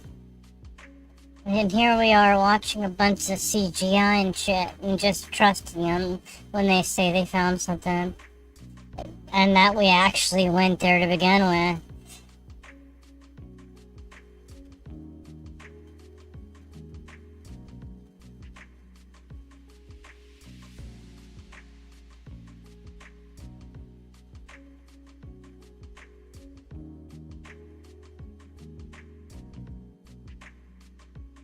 Get your ass to Mars. Get your ass to Mars.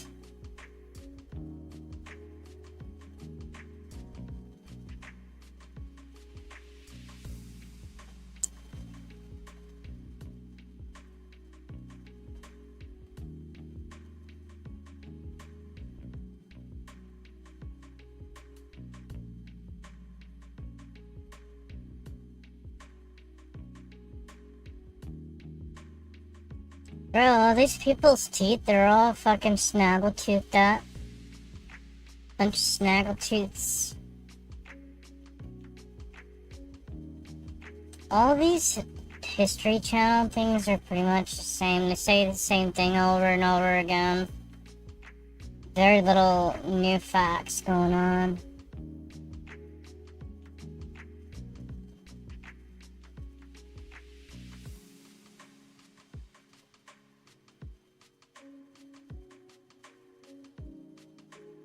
Oh, it looks like HBO did something on the Billy Myers.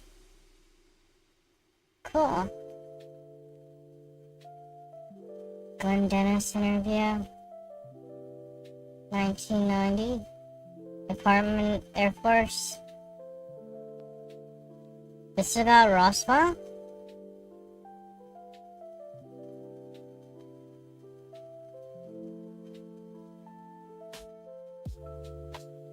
Apollo 11.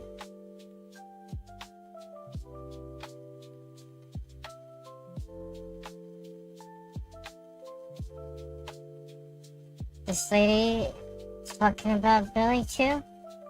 Billy Meyer, UFO contacts.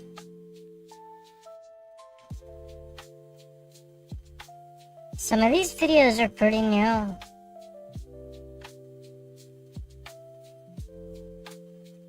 Cubed UFO. Samyaze is her name. That's a pretty good name.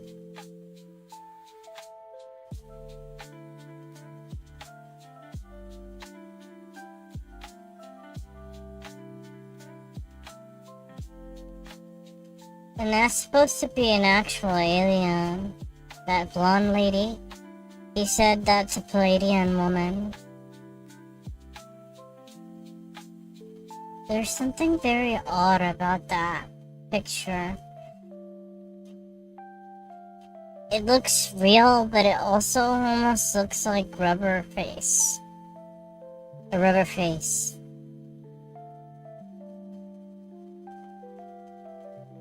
I don't know, man.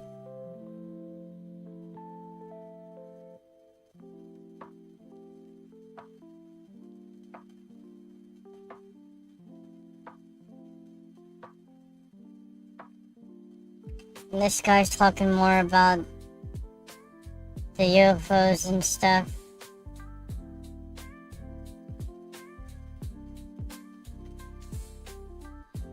to see if we can play it without getting in trouble.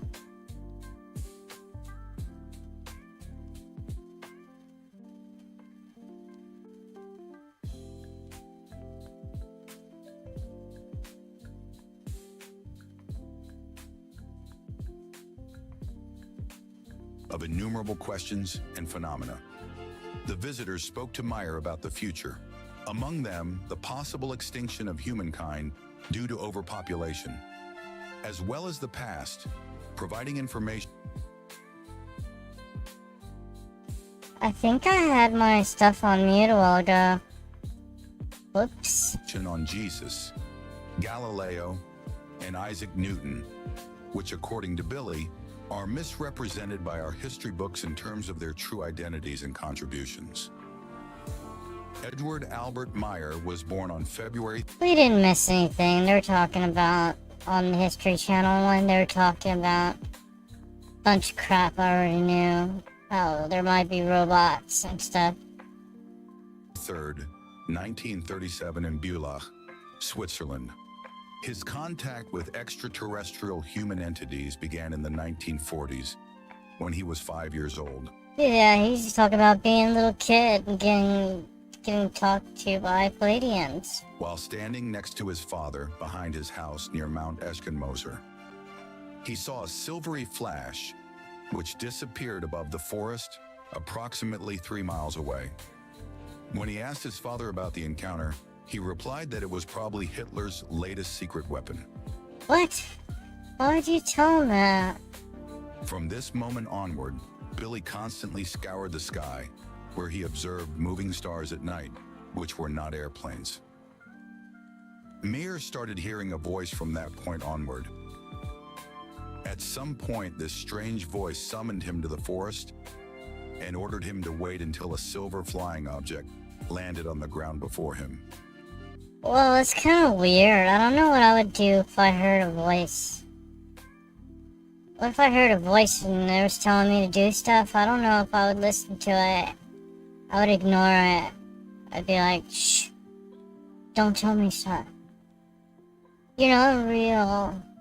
This was his initial contact, which according to Billy, was followed by many others. An old man disembarked and addressed him in a friendly tone. He spoke a Swiss... His name is Svata? Svat. German dialect native to his village. His name was Svath, and he explained he came from an alien planet named Era in the Pleiades, 500 light years away. The contact with Svath ended in 1953, who prepared him for 11 years. Later, and also for 11 years, he... Well, hello there. Very pretty, Asket. maintained contact with a woman named Asket, who continued to educate him on numerous subjects.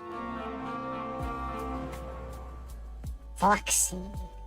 The next 11 years of his life, Edward spent traveling particularly in Europe, North Africa, the Middle East, and India.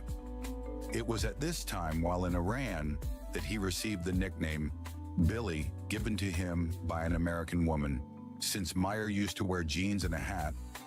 Whoa.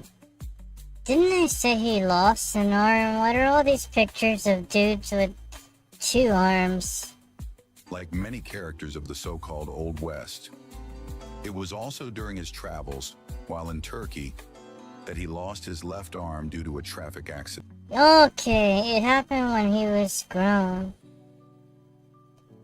So he lost it in Turkey?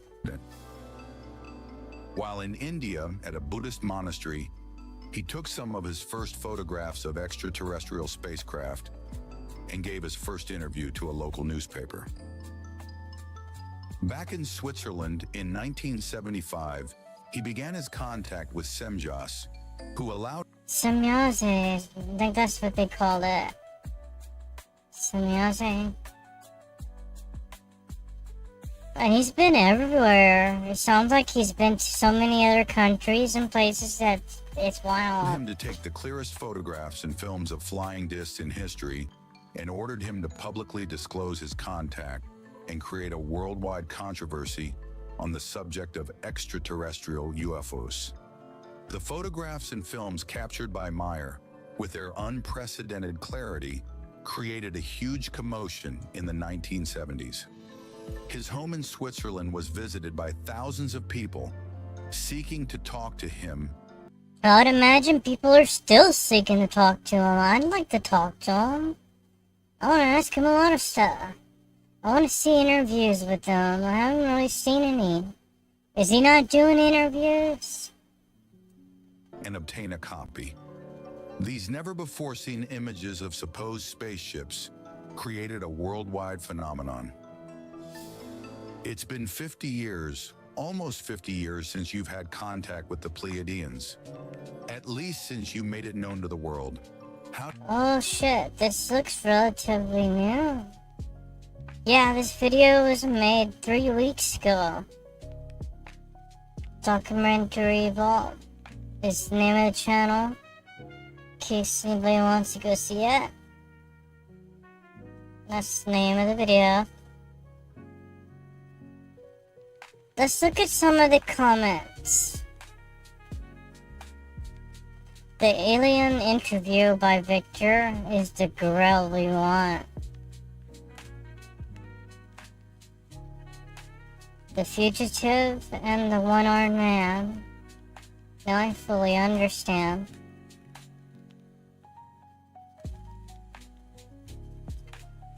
Andrew says Kodak had the pictures tested and they are proven to be real. I mean, this guy has pictures of things that cannot be faked at that time and were extensively checked over by one of the people, the main people at Kodak. Also, people have backed his stories up all over the world. And if you have ever heard them, and their proof is undeniable. And these people are important people in politics and education all across the world.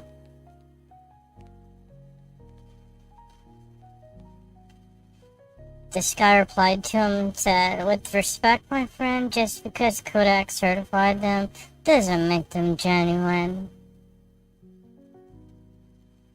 What, like a certified fake? Is that what he's accusing them of? Have you ever heard of the Cottingley Ferry story? The photographic evidence fooled people for 8 decades. After being studied by such eminence such as Sir Arthur Conan Doyle and photographic experts, it was deemed a genuine case of fairies. Says that he won't spoil it, but it's a classic example. If everyone else says it's real, it must be real.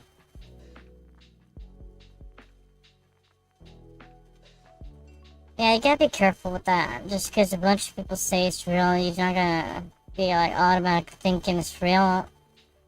You gotta think for yourself. Look for the evidence. Search for the answers.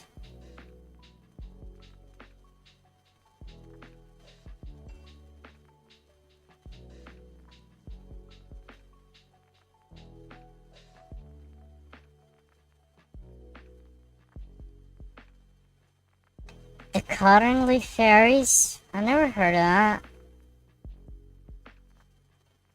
Let's look at that. The comment said they're cardboard cutouts.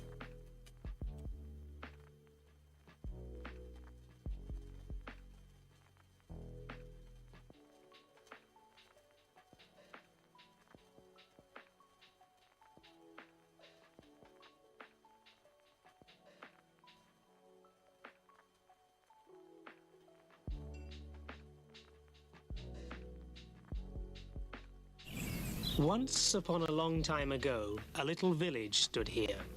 It still stands here, if you look for it very carefully indeed, for the big bad city has almost swallowed it whole. And the name of our little village was Cottingley. Cottingley. I kinda like the way she talks. Yet it was here, amid these sloping terraces in Oh, by the way, this is the name of the video. This is a BBC archive, 1976. Cottingley Fairies, fact or fantasy. this unwhimsical house that our fairy story begins.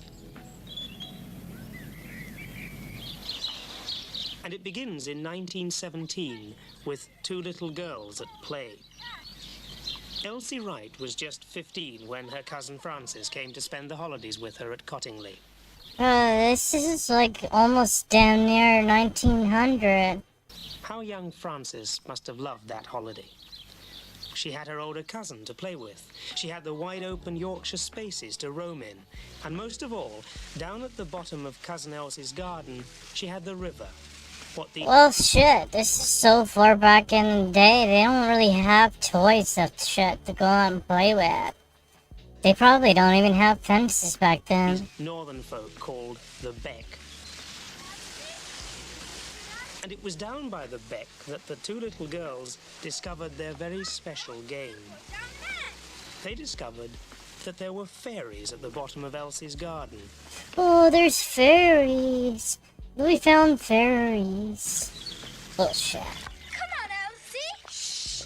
Quiet, Elsie. I call bullshit. Every tea time, Elsie and Frances would bustle in with tales of fairies and gnomes, little people who would appear and disappear at will, but always and only when the two little girls were alone. Only when they're alone, huh? They don't like cameras and they don't like showing themselves to anyone else but them. How convenient. Why not say that there's leprechauns there too? Father smiled to himself, as fathers will on these occasions, and said, "Here's Uncle Percy's camera. This is how it works. Now you can show me pictures of your fairies."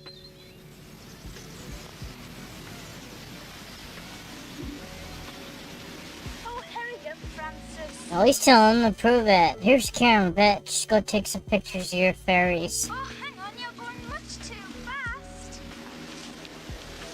As firm fairy believers, Elsie and Frances set off for the Bluebell Wood, their favourite fairy place. Here, Your the fairies and their favourite gnomes fairy would place? materialise for them and for Father's camera. All right, then. A little bit to the left now. A little more. Steady now. I think I've seen cameras kind of like this before. I didn't know how old they were though. I guess they're old as shit. Oh, hold it.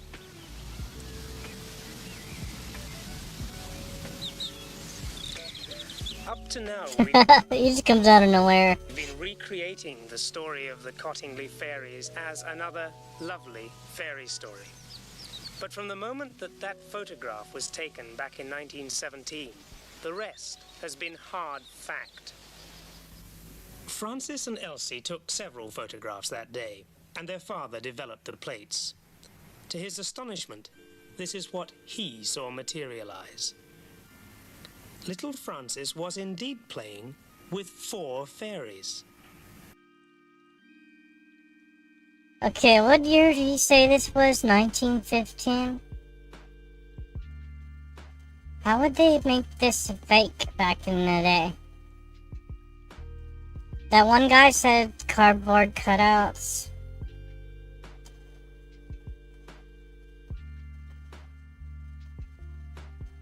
They don't look like toys. Did they even have toys like that back then? Yeah. Did they have that kind of shit back then? Let's look at some of the comments.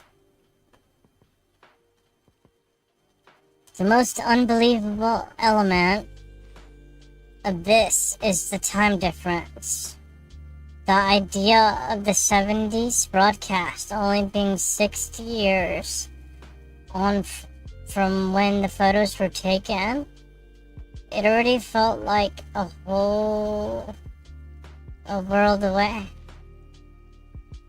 And to see her being interviewed, the girl in the photos from the era of Sherlock in mid-World War One stood in the glam rock flare wearing 70s spelt.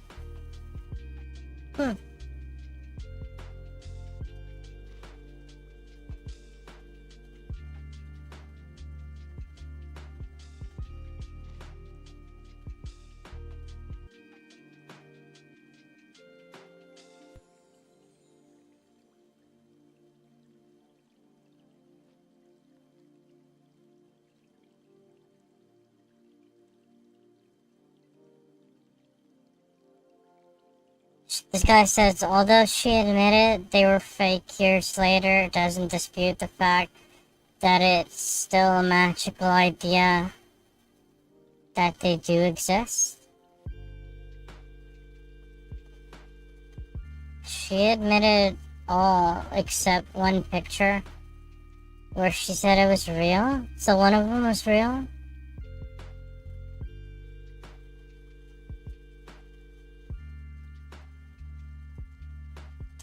This guy says, Robert Gibson said it was a harmless prank not intended to harm anyone.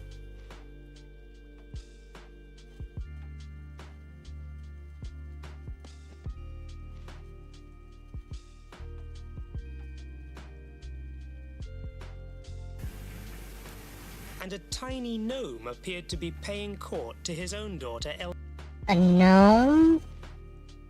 Elsie. The original plates are kept with great care at the Brotherton Library here at Leeds University. Needless to say, these little rectangles of glass have become the subject of intense investigation by photographic experts over the years. But no one so far has been able to prove the suggestion that they were fakes. Well, how are you gonna prove it was a fake if they got an actual toy or some kind of wax figure and put it over there? In fact, the first photographic expert who looked at them said this: "These negatives are entirely genuine, unfaked photographs of single exposure. Open-air work, they show movement in the fairy figures, and there is no trace whatever of studio work involving card or paper models, dark backgrounds, painted figures, etc. In my opinion, they are both straight, untouched pictures." This was a mystery, and mystic to boot. So what more could you want to make the story complete but a real-life maker and solver of the most intricate mysteries? That's pretty crazy. If these are little wax figures or something, somebody put a lot of love into it. Is this supposed to have wings? Do gnomes have wings? He's got like a little face and looks like he's sitting on a leg or something. Arthur Conan Or Doyle, dancing, some little dance. creator of Sherlock Holmes, took up the fantasy of the Cottingley fairies. He gave the girls a second, more sophisticated camera and some photographic plates he'd secretly marked to avoid duplication. Still. Right. And to everyone's further amazement, they did it again, 3 times. 3 more times?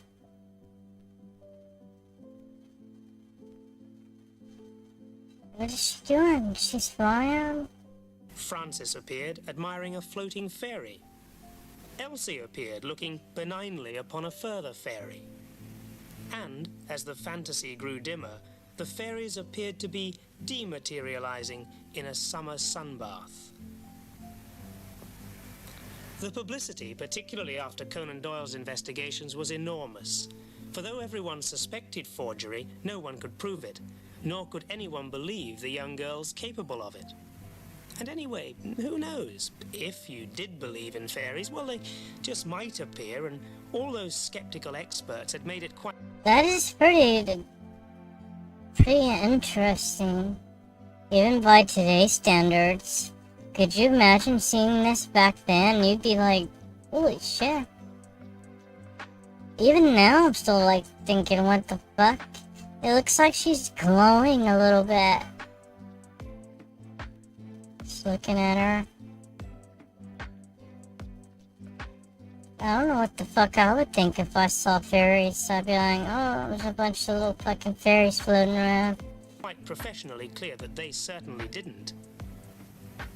There can only be two people today who really know the truth, Elsie and Francis. And this is Elsie, returning to the Bluebell Wood 60 years after the little girl she once was skipped and danced and played with Uncle Percy's camera here. Well, there's your fairies out now, huh? Can you bring them back out? Looking at her bright eyes, rosy cheeks, and 1920s joie de vivre, you're almost convinced that the fairies have had a special care of her, even in her 75th year. Elsie, what did you see here all those years ago? Holy shit, check out that bald spot.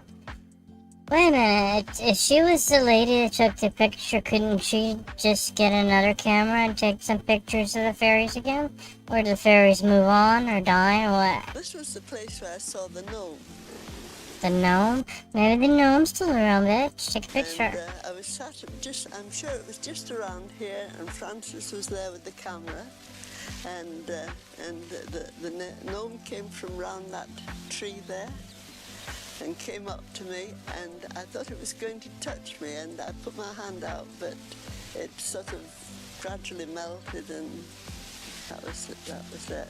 They were like that. They sort of came and then sort of disappeared. What did the gnomes So they'd come around and disappear, fade into nothing? look like, in fact? How would you describe them? They're very much like the ones you see in the fairy tale books, you know, with the little pointed hat. And he seemed to have some pipes in his hand, like, you know, like the pipes of Pan. What sort of colours were the fairies that They you saw? never heard any music from the pipes. What was he doing? Playing pipes? Sort of pastel, the fairies were pastel shades. He was, I think, in the two shades of green, light green and very dark green. Sort of bottle green. You've been through a lot of investigations one way and another, haven't you? Yet nobody's ever been able to prove it. No, the thing they can't understand is that they were all taken on rather dull days, and yet the fairies were lit up. They're sort of glowing. Well, that's what I said on the picture. It looks like they were glowing a little bit. Said that they were luminous, the Kodak man said, and they were moving. And then because I was quite good drawing and painting in school, and I'd been to the art school, people said I must have drawn and painted them myself and cut them out and put them in the grass. But they enlarged them all to the size of half a house, nearly, looking for brush marks and paint marks to see if they could see any trace of artwork on them, and they couldn't find that. Oh, so they were looking for traces of it being drawn? The charm and mystery of the Cottingley fairies has never faded away. They remain an irritating scientific enigma for the dry old experts, or a youthful delight for those who believe in the supernatural household, normally keeping itself tantalizingly at one remove from our daily existence. Yeah, it looks like it's glowing just a little bit. It looks kind of magical. So the fairy story never really comes to an end. Elsie and Francis have lived happily ever after.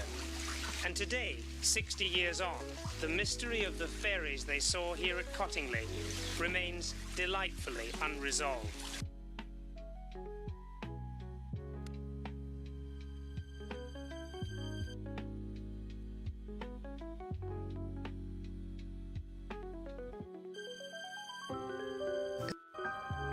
Thousand Words, Cottingley Fairies, Elsie Wright and Francis Griffith.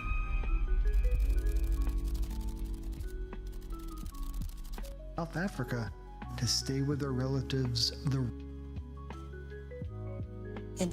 want to see the part where they admit it was fake. And then gradually wormed that. They were longer than that, though. They were got out of hand. Debunked when Geoffrey Crawley, editor of the British Journal of Photography, did a major investigation into. I guess they do kind of look like.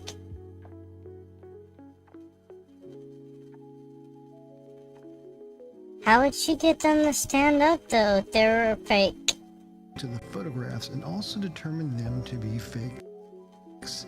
Finally, in 1983, both Elsie and Francis admitted to faking the photographs and relenting that things just got out of hand. Things just got out of hand. So what's this? They're drawing them, but how did she get them to stand up and be in the picture with her the way they were? The cousins were astonished how easily people were duped into believing their hoax. They were like, holy shit, these guys are dumbasses, they believe that. And I said, with the long hat pin, put it down the back like that. Okay, so she makes them stand with the pen. So she spent her whole life pretending they're real. And stuck the tape at the back like that. And then gradually wormed that down. They were longer than that though. They were about that, 18 inches at least. And then wormed that down into the eye. So basically she fucked everybody's heads up and said they're real, and then she waited till she was damn near dead to admit it. And they said that the thing was that they could see that the fairies were moving and the photographs were staying. But that's because they did it in the breeze. The breeze. She's like, these guys are a bunch of dumbasses. They thought it was real just because the wind was blowing my paper. She's laughing at them. Never even thought of it being a fraud. I don't know. That kind of looks pretty damn good for a drawing, if you ask me.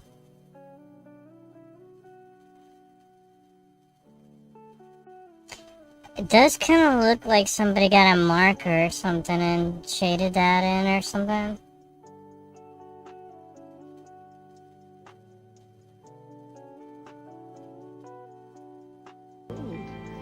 It was just Elsie and I having a bit of fun. However, Francis still maintained that the fifth and final photo they took, fairies and their sunbath, was not a fake. So they said this one's real?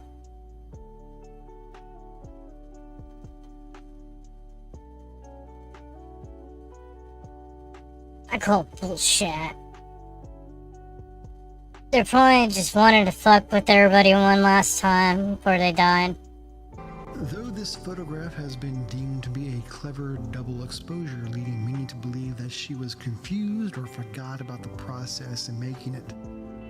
Although the photos were faked, for decades they brought joy and wonder to many people. Yeah, it brought joy and wonder, and it pissed off a lot of people too, I bet. I don't even know if I have the energy to watch this whole thing about what's his face now.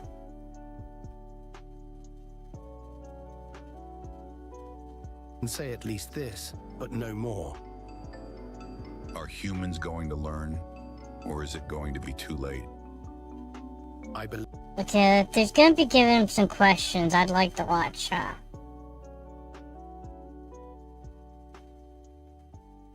Let's watch this part. Evolution. We're going back to the other guy. The guy who... The Billy Meyer, who contacted the Palladians on a regular basis. Just observe the traffic and the machinery that releases CO2 from gasoline and diesel fuels. Furthermore, the use of wood and carbon for heating contributes to the degradation of our atmosphere worldwide. It's an urgent issue that requires our attention.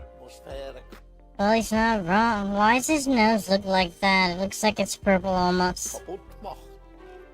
In 1995, Billy Meyer warned about a virus that would spread among humans due to China's research of biological weapons. He said that in 1995? How do you know that? He mentioned it as a lung disease and wrote that the pathogens would be released in the population due to China's carelessness. You know, I do believe that that virus was a damn laboratory created. It was born in a lab. I know it was. Years later, the I won't tell you how I know, but I know. appearance of a new I respiratory feel it. I feel it. disease in the That's why I have my tinfoil hat on. Chinese city of Wuhan was announced, which spread throughout the world, causing the most serious pandemic in recent times. Fuck this up. Look at that. Since the beginning of 2020, the Swiss contactee has released a dozen writings with precise details about this virus and warned that asymptomatic infected people would be the main spreaders of the disease. Meyer was ahead of the World Health Organization in describing various characteristics of the new virus and assuring the world that if China would have taken preventive measures, such as the closure of airports and borders, as well as strict quarantine in affected areas, the coronavirus could have been controlled in 3 months. 3 months? They could have put a lid on it. They didn't. They probably didn't give a shit. They probably opened up the airports and were like, free. We can let you fly for free for a few months. Go anywhere you want. The disease claimed the lives of 1 million people and devastated global economies. Now is the moment for individuals to take responsibility for their own thoughts and actions, making the right choices that lead to positive outcomes. This principle has been vital since ancient times, a truth that has stood the test of human existence. You know, if he said that a long time ago in the 90s that was gonna happen, maybe we should listen to a little bit more of what he has to say. What about global warming? What is happening with the world? What the future will bring, I am not allowed to say. I'm sorry. But is bad? It's bad. He knows it's bad. Why won't you tell me? I wanna know. Very bad. In the time of Svarth, when I was just a little boy, I was told that one should not talk about what the future will bring, for one would do exactly the opposite of what is to be avoided. Nobody should talk about it.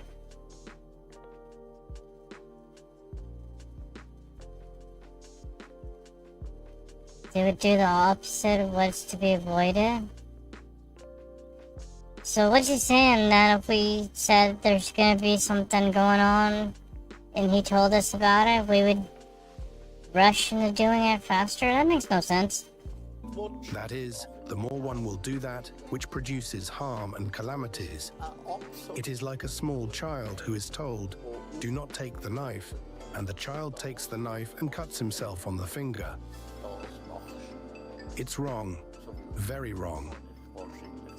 I can say at least this, but no more.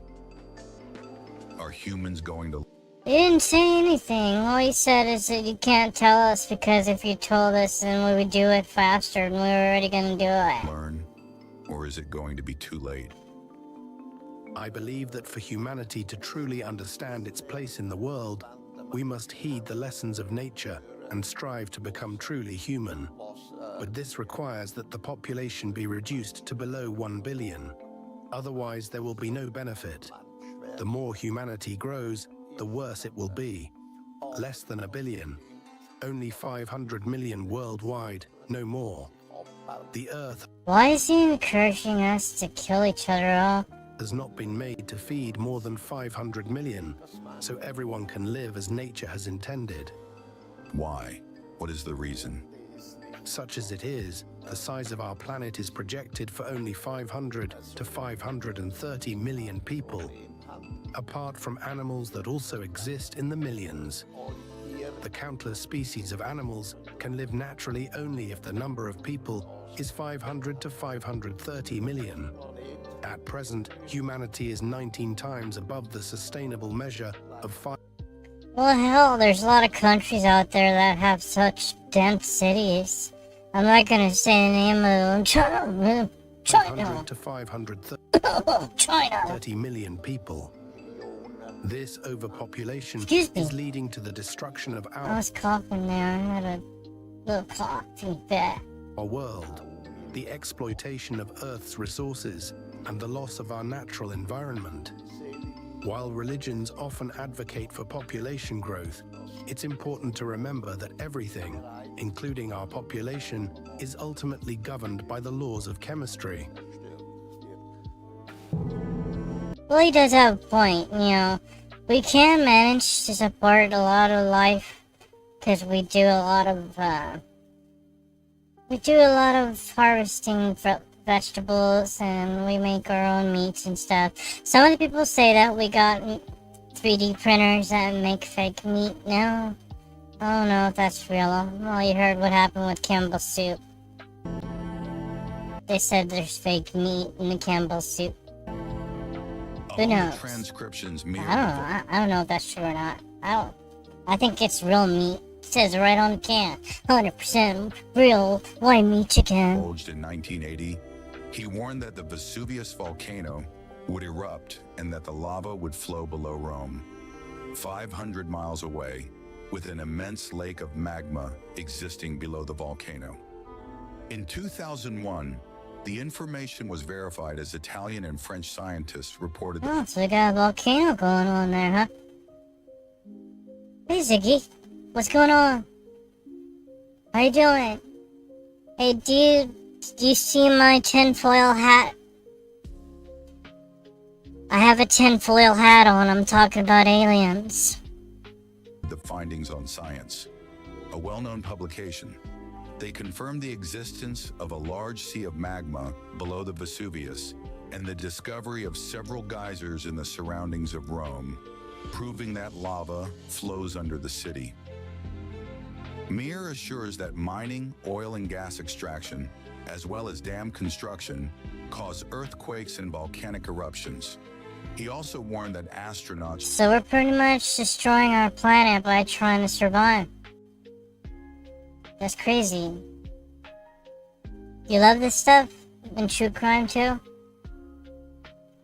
Have you heard of this guy? This guy's name is Billy Meyer. Billy Meyer. He took a lot of pictures of UFOs back in the day. And he says that Pleiadians have been talking to him since he was 5 years old. Since prolonged exposure to low gravity damages bones and the brain. In 2020, This is him right here. Billy Myers. The message is as important for human beings as it is for animals and plants. The Pleiadians are interested in the human being, taking an active role in his own development, in thinking for himself, and in experiencing knowledge from within. This is how a human being becomes truly effective. The governments want to do what they want to do, and they want to impose themselves, and that's how they attract even more calamities. Yeah, it's all about the money. You can tell them anything, they always do the opposite. They are few. It is an absolute minority that listens when it is said that this or that will happen if this or that is done. The minority is tiny in relation to the great mass. There are only a few who do it for themselves, and they take it seriously and reflect for themselves on what they are told about what the future may bring. Each of us has the power to make a difference, starting with our own understanding and actions. in his writings, Meyer has raised the possibility of a civil war in the United States, particularly in light of the rise of a controversial and polarizing figure to the presidency. Oh shit. I think I know what he's talking about. Is he talking about Trump? By the way, that guy said something about a COVID said something about an illness going around the world affecting the lungs that came out of China. He said that in 1995. Meyer's warning highlights the growing tension in American society, with confrontations involving firearms becoming more frequent. This trend could lead to a civil war and the potential division of the country into 5 territories. They only have one thing in their head: war. War against the next one. War against the next state. Did we miss an opportunity? People often learn nothing because they cling to their beliefs. That's true. Hey, CV, welcome back. Many adherents are more interested in faith than in truth. They prefer conflict over understanding. Their focus is on fighting, one faction against another, and then yet another.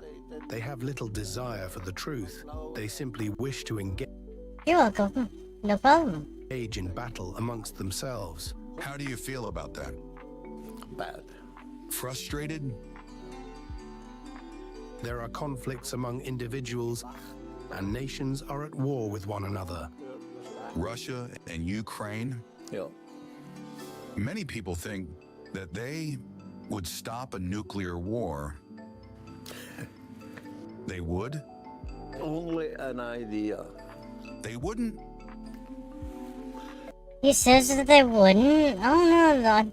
I watched something about how the aliens put a stop to the launches of some of the nukes back in the day at the silos. So I don't know if that's true or not. Maybe a different type of alien did that, but I did watch something about the silos having the launch codes, and they're about to launch and they got shut down. It's not the real thinking of a human being. Er is ängstlich. This is not a rational way for a human being to think. Not It's an attitude of fear. come to a nuclear. There's hope that a nuclear war won't happen. I hope there's not a nuclear war. We don't want a war with nukes. No nukes, no nukes. Well, he didn't wish you a happy birthday? But there's no certainty Well, you can still have a happy birthday either way. Having a happy birthday starts within yourself. that it won't. It's not a firm belief that this won't happen, but a fragile hope. And hope can be shattered in an instant. Oh yeah, true. Will it happen? We will see what's going on. Are we close? Yep. Will it be the end? It will continue, but then everything will be contaminated. He's literally telling us that something's gonna happen and there's gonna be contamination in the world. Unfortunately, this has happened in the past and may repeat itself, albeit in a different form than what was experienced thousands of years ago. Signs of this can still be observed today. Radiation still exists. For example, in the valley of the Indus River, you can still find human bones that are radioactive.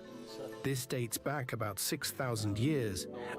So there's proof of us as this planet, people did something that's crazy like World War III back in the day, thousands of years ago. If we know this, then why are we doing what we're doing? And today, the radioactivity remains, a haunting reminder of the enduring impact of nuclear disasters.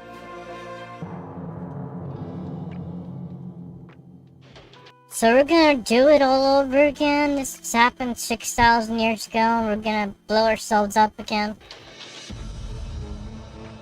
Another of the future dangers that the aliens warned Meyer about is the arrival of the asteroid Apophis, which will approach Earth on April 13th, 2029, to return in the exact same date, also on April 13th, but in the year 2036.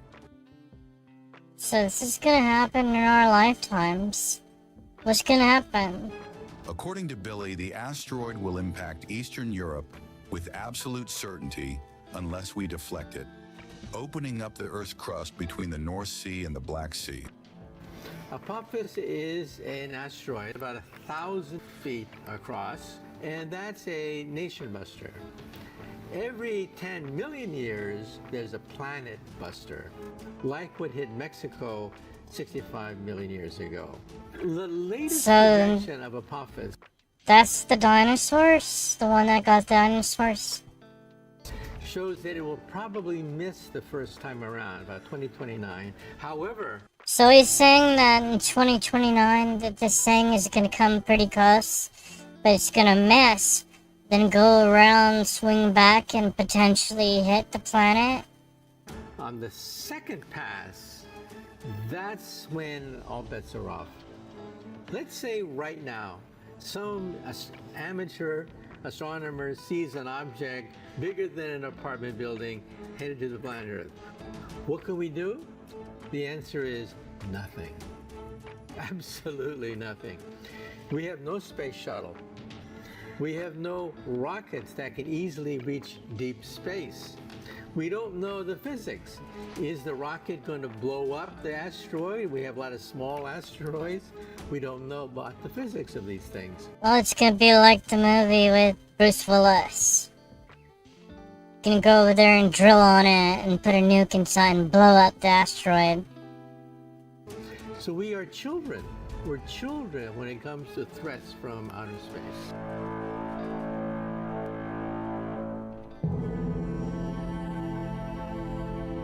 Society will survive. The world will survive. Will society survive from the big crises that are coming? Yes, but it may take a long time. Possibly centuries, or even millennia.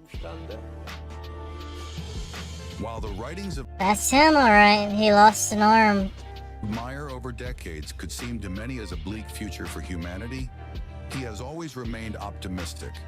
He is sure that despite catastrophes and all kinds of difficulties, human beings will prosper and in the future will increase their knowledge to such an extent that they will be able to travel through time and space, clean rivers and seas, and live in peace and harmony on Earth, living a life that today seems a mere utopia.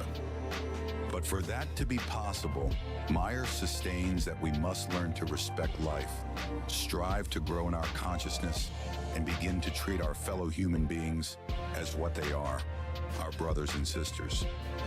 Yeah, good luck with that. Everybody's about ready to blow each other's heads off. There's so many things going on right now, so many wars, it's ridiculous. I'm pretty sure there's gonna be wars all the way up till an asteroid hits and fucks everybody's shit up. We're gonna be too busy trying not to die to care about war anymore. Yeah. Whenever the whole world is at risk, that's when everybody will stop fighting and trying to join together because we're trying to survive as mankind. Mankind's trying to survive, and that's the only time we'll come together.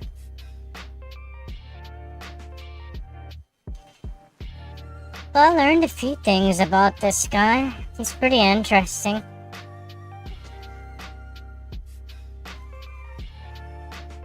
These are some of the pictures he took. Too convincing, you know. It's important to them that if people don't want to believe, you know, if they're not convinced, that's okay. We then proceeded to another location near the town of Rumlicon. Was this photograph taken from this same spot? Yes, it was. Exactly. That's the road here. Oh, and by the way, this guy, Billy Meyer, he took the picture that's used on the X-Files. The one that says, "I want to believe." Something like that. One of these.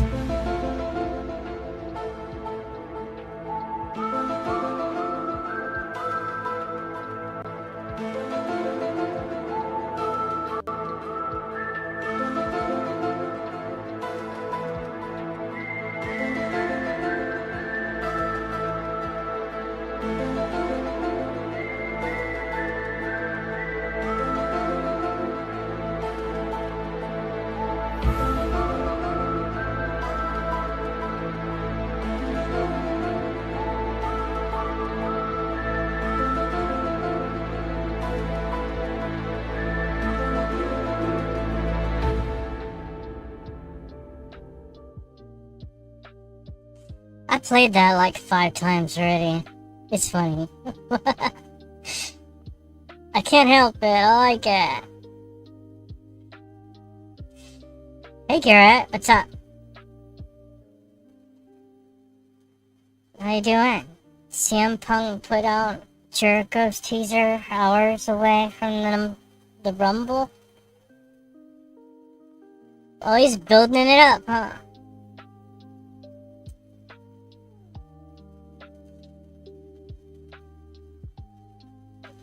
They're building it up. They're trying to make that money.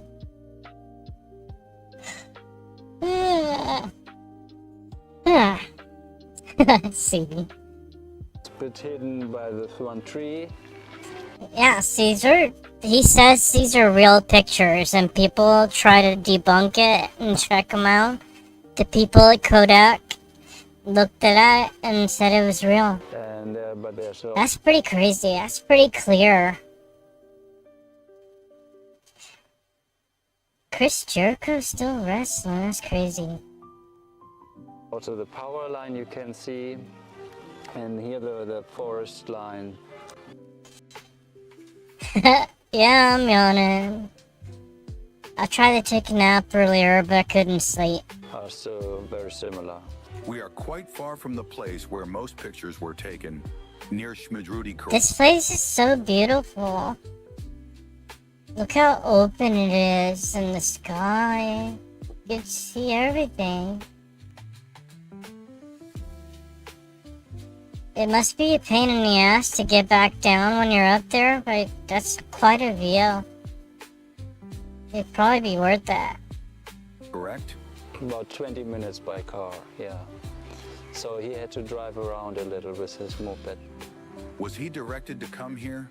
Did he drive his motorcycle? Yeah, Semyaza guided him telepathically. Semyaza is that pretty woman. That's an alien. And then you have to turn right, you have to turn left, and so until they find a quiet place or... Was he alone? Alone, yeah. These are very interesting photographs. Could you describe them for us? Yeah, this is taken from inside the beam ship, and you can see one very close by in front of it, and a third one further away. So he's saying he's inside of a UFO taking pictures of another UFO. So you don't really see pictures like this, that people are saying they're inside of a UFO taking pictures. And so he took it through the window, and so there were 3 ships. They are very sharp. You can clearly distinguish the ships. Yeah, so this is very close in front of the beam ship he's in, and the third one is further away. And the reason why it's so yellowish, or sometimes it's so... Oh yeah, it was pretty. You saw it?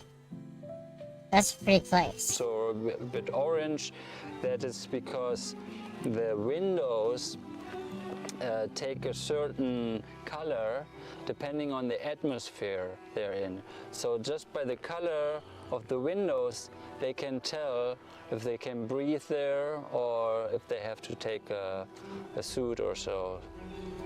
Oh, so he thinks that if you look through the window, you could tell by the color of the atmosphere if you're gonna need a suit or if it's breathable? This is the one he says that can go back in time. This UFO is one that can go back in time and forward in time. So that they can breathe on that planet. So that's why this coloring is there. Did he board the ship right here? Yeah, I'm sure he got on board here, and they flew around in this area. Are these pictures from the same event? Yeah, it's all took here, and also this one is, for example, where it's over him, so you can also see under the beam ship, which is very unusual. I mean, UFO photos which are right under it, there are not so many. And hell, there's not a lot of pictures in general that are this clear. The fact that he took so many of them is ridiculous. And here he has It's a Super 8 camera, and here you can also see again also the reflection of the sun on it. I remember this particular movie where one of these UFOs disappears in front of the camera. Yes, that's right. But it's not like some people think. It's like it switches to a different dimension. And I asked him about it, and he said no, it flew away, but extremely fast. So. Oh, so it just flies away. It's like 1 second there, and then boom, the next second's gone. In one frame you can see it, and in the next frame it's already out.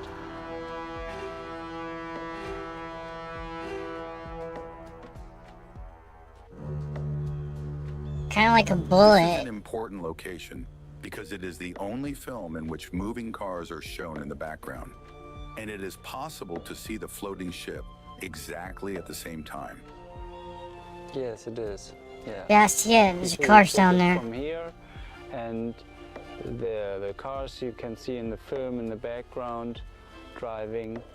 Yeah, but they couldn't see the beam ship. Yeah. Just Billy, yeah. They have the ability to kind of camouflage and but partially be visible. So they I heard on some of the videos I watched before, I think they were talking about the drones or the UFOs that were over in New York area. They were talking about some of the people could see them, some of them couldn't, as if the UFOs were choosing who could actually visibly see them and who should not be able to see them.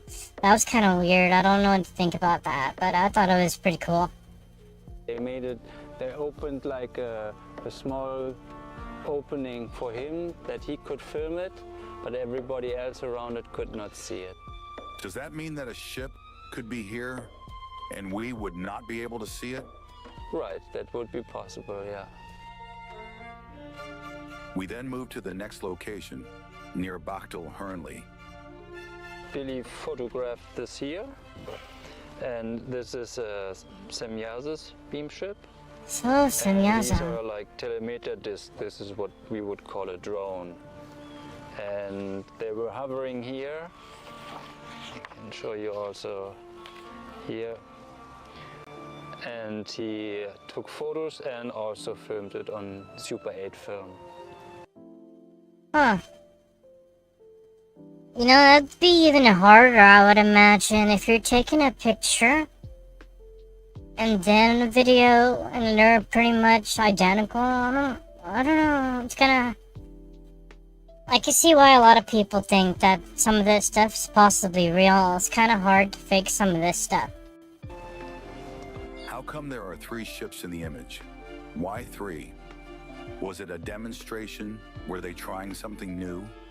I'm not sure. They often have telemeter discs which we don't see, you know, which are invisible. And I think it was just for the demonstration to see that it's not just one, but also more. And since they're all moving in the film independently, you can tell you would have to have 3 models at the same time.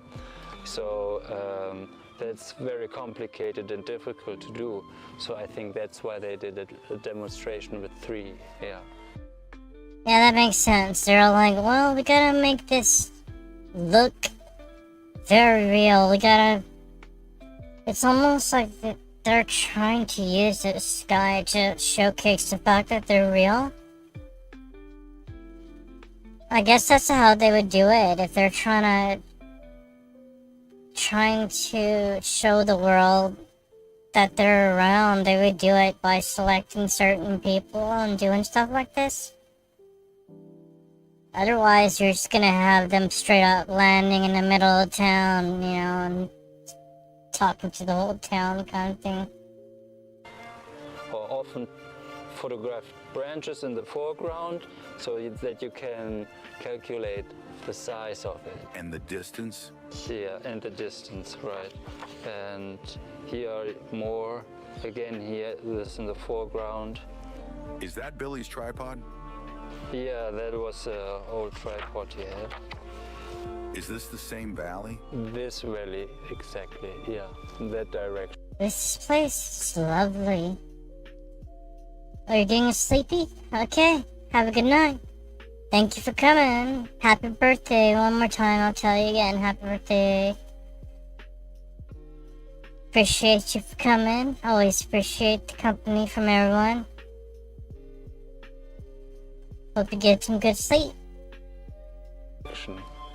So, and for example... Good night. Good night, good night. Sweet dreams.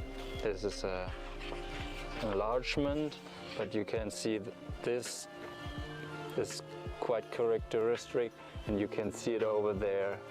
That's the place, you know, and this is the ridge here. The image seems to show a different kind of ship, correct? Yeah. Oh, thank you. Yeah, I'll probably be sleeping here in a couple hours myself. It's a different one, that's right.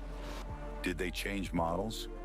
They change models too. They have also, like, we do research and development and technology. That's the same with them. So they are... Thank you. Trying to improve that. That's the place, you know, and this is the ridge here. With them. So. Okay, so it's kind of like they have... Their technology grows too, so they're getting a newer model UFOs. So this will be like the older ones, that are classics. And they're moving on it. It's getting smaller and sleeker, kind of like we do with our cars. So they are trying to improve their technology also all the time. Yeah. Almost 1,500 photos, and we... 1,500? Damn. There's no way he faked all of that. Only have two. It's almost like he's going out there and trying to collect as many pictures because he wants to prove it to be real. 300 photos left. So... What happened to the rest? Well, the best photos didn't even come back. So these are basically the worst photos, you know. So someone took all the good ones and left a bunch of the less good ones, and these are still awesome. The best photos did come back, and yeah, and then also stolen. You know, at some point he didn't have any. It means that they are somewhere around. Somebody has them. Exactly. So it's very well possible that in the future older photos come and reappear. Somebody stole them. Up all of a sudden. We had no idea about this. And this airplane was flying around the object? Here, around. And Semjay's arrived here for a photographic session. But suddenly, a military plane appeared in the air.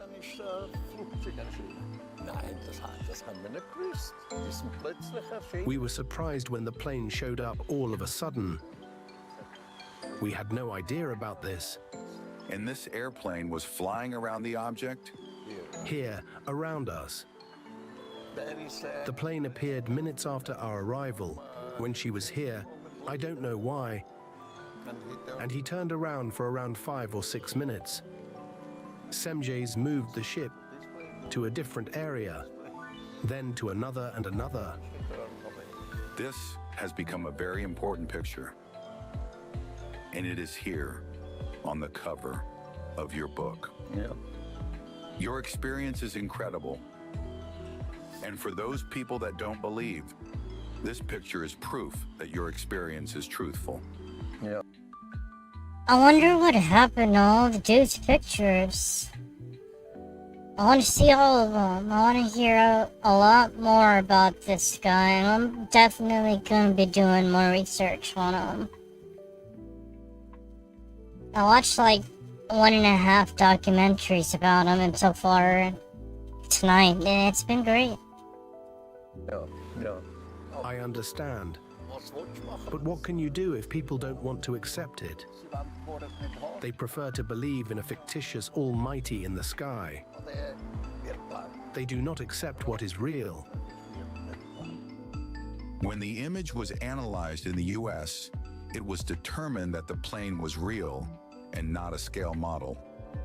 The jet emitted heat signals and expelled fumes, but on the other hand, the disk remained cold and expelled no fumes or heat. According to Meyer, the vehicles of the alleged alien visitors obtained their energy directly from the electrons around them through an antenna placed on top of the ships. Antenna. I wonder if that's kind of like having to do with some of the technology that Tesla was in the process of making before he died. Nikola Tesla had a lot of plans, and he said that he had a machine. Well, it's not really a machine, but it's like an energy source. About I guess it's about the size of a water bottle or something like that. That you can pick it up and take it with you, and you could run your car off of it, and you could run the power in your house off of an object small enough to carry around with you. Maybe that's what they have on their ships. Maybe that's something that do with Tesla's inventions. That is why they do not need to burn fuel, enjoying an energy source, practically unlimited. And that's what Tesla was talking about, unlimited energy. This is your camera. So maybe that's what it is. Maybe the government hid Nikola Tesla's little invention that pulls power straight from the air, essentially. He said it was infinite power, and it's crazy. Yeah, that's the camera, yes. With this simple camera, you took these incredible pictures? Yes, of course. Yes, I went everywhere around to make photos. You didn't have a special lens of any kind? No. Only this one, no more. I got it from my brother. This is the Super 8 film camera used to shoot the alleged ships from the Plejarians in the 70s. It is also a very simple camera. How many rolls did you shoot? I'm not sure how many rolls I shot. Most disappeared. Years later. I so want to see all this guy's pictures. He should have did something to guard them or keep them safe. Because if somebody came along and took all those pictures, there must be something truly amazing on them. I found out that one of them was sold for 1,000 francs by my ex-wife. I can't remember. It's been so long. I don't know. I don't remember. There are many videos from film transfers, but they are all copies. There are no originals. My ex-wife sold them all. What a bitch. Your bitch of an ex-wife ruined it for all the world. A friend of mine managed to track an original, but she decided to cut it off instead. It was unusable. Oh my god, really? That's why he's... Oh my god. Very unfortunate. Why humanity does things like that. These are treasures. Yes, but what can you do? They are earthlings, idiots. What can you do? She's a bitch. We then traveled to Lake Pfeffiker, the location where Meyer captured on film a demonstration by the alleged cosmonaut Semjas as she flew her craft around a tree. Semjes told me that when the ship circled the tree, the frequencies of the ship damaged the tree and made it dry up. That is the reason that it was cut off sometime later. Afterwards, she erased the memory of everyone that lived. What is that? Looks like it's got stripes or something.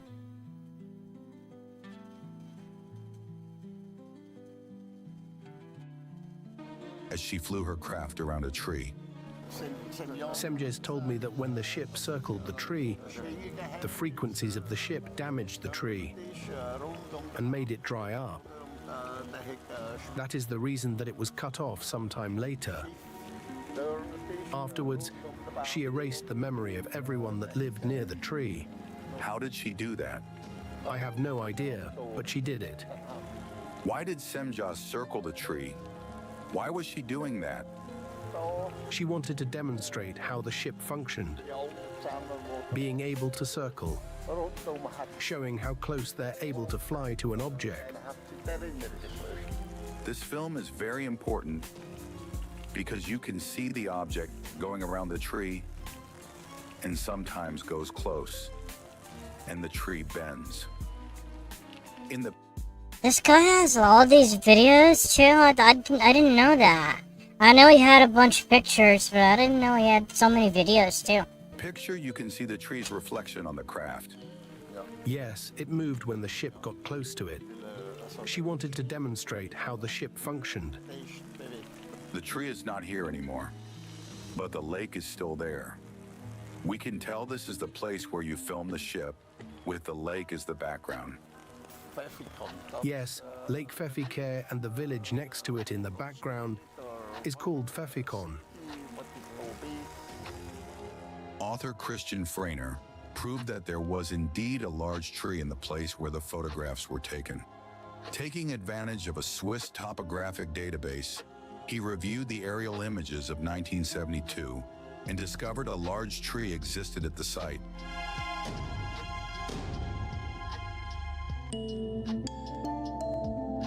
Billy Meyer told us that the frequencies emanating from the ships are considered extremely dangerous to all living beings on Earth. Yes, it is dangerous for people, for animals, for birds, for everything. Is it dangerous to be close to them? Was it dangerous for you to be close to them? I think it's just dangerous because of the ship. Some of the technology too emits the radiation and all kinds of stuff that's pretty bad for us. And they know that? They know it. Then it is not safe to get close to it. When they're flying, it is impossible. If they're on the ground, then they stop all the protection around them. You never got sick at all? Not at all. Every time I got near to board the ships, they disconnected the energy and frequencies and created some protective shield. That's why I never got sick. Inside the ships, you're 100% safe. On one occasion, 3 people came too close to the ship, and they got confused. 3 people near my home got confused because the ship was flying very low. They hid behind some timber. They had been following me. They hid before the ship landed. It was Semjase. No, it was Manara at the helm. And those 3 people were hiding nearby, and they saw Manara and me boarding the ship. They saw the ship taking off, and we flew over them very close at about 20 feet, because we did not notice they were following me and hiding. These 3 people were affected by the ship frequencies, and for Is it frequencies or radiation? the rest of their lives, their brains did not work properly ever again. Scramble their brains? How many times did you go inside the crafts? I don't know, several times. And you haven't been back? Semjase is no longer here. She lives in a sister universe. I remember that on one occasion, I accompanied her to a sister universe and was gone for a few hours, but returned with long hair and a beard, as if I had been gone for weeks. Yes, it was the truth. I was sitting with a few other people in the town of Jinbil when Billy came in, freshly shaved and well-groomed, and waited with us until Semjase gave him a signal to go for a contact. Then Billy left, and we were waiting inside for him to come back, and the wait turned out to be about 3 hours. Then he came back, but with a 5-day beard, and told us that he had been to the Dal universe with Semjas. Billy told us how he was able to travel to another universe in a short time, but for him, it was 5 days.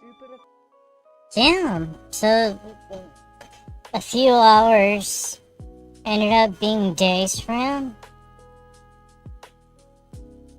It's crazy. I can't imagine having see somebody come back in their beards like that.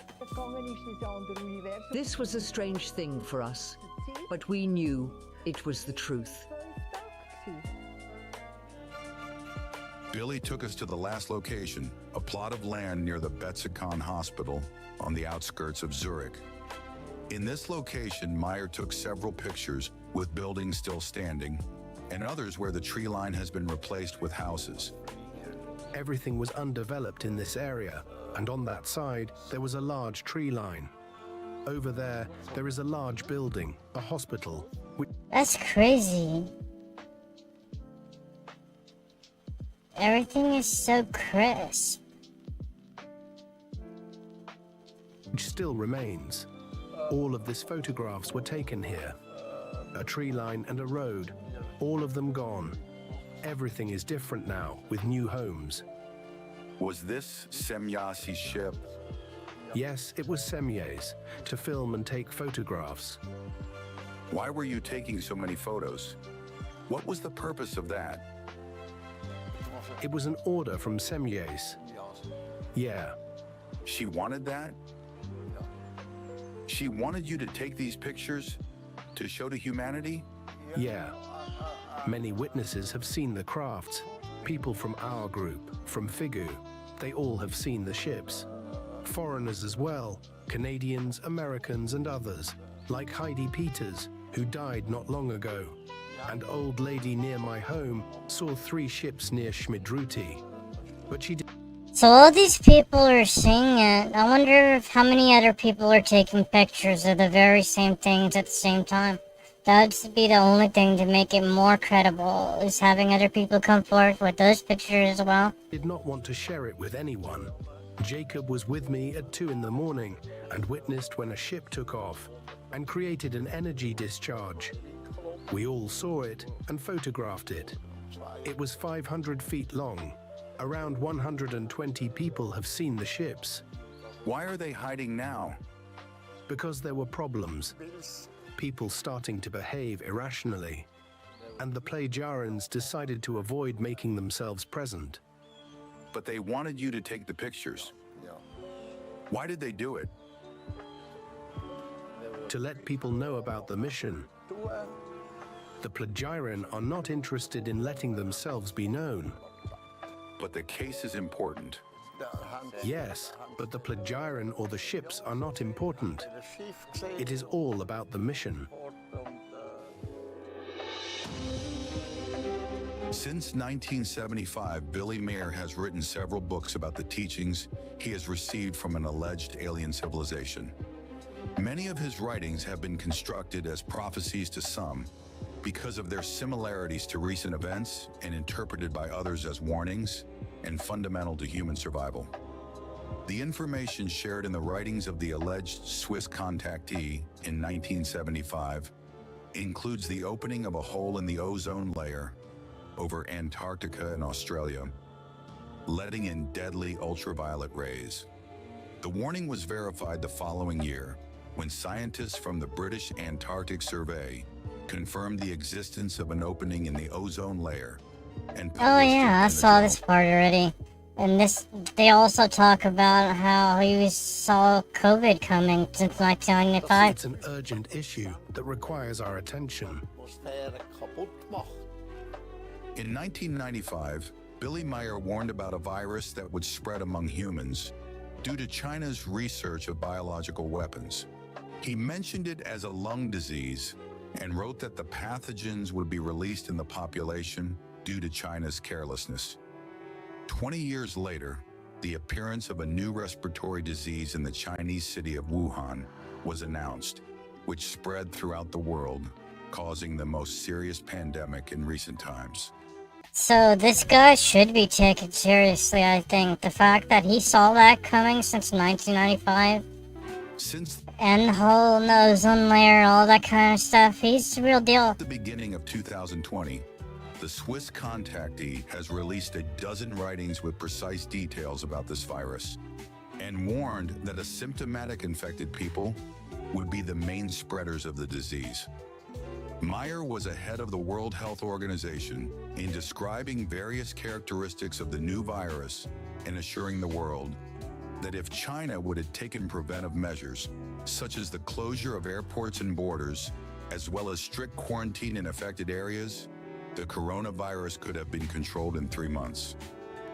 Yeah, they could have had a little on it and didn't fuck everything out the way it did. It wouldn't have did. That's pretty much the whole thing. I already saw the end of that a while ago. He just said that over here in the end, he was asking him questions about the future of humanity. And he's like, well, I can't tell you that.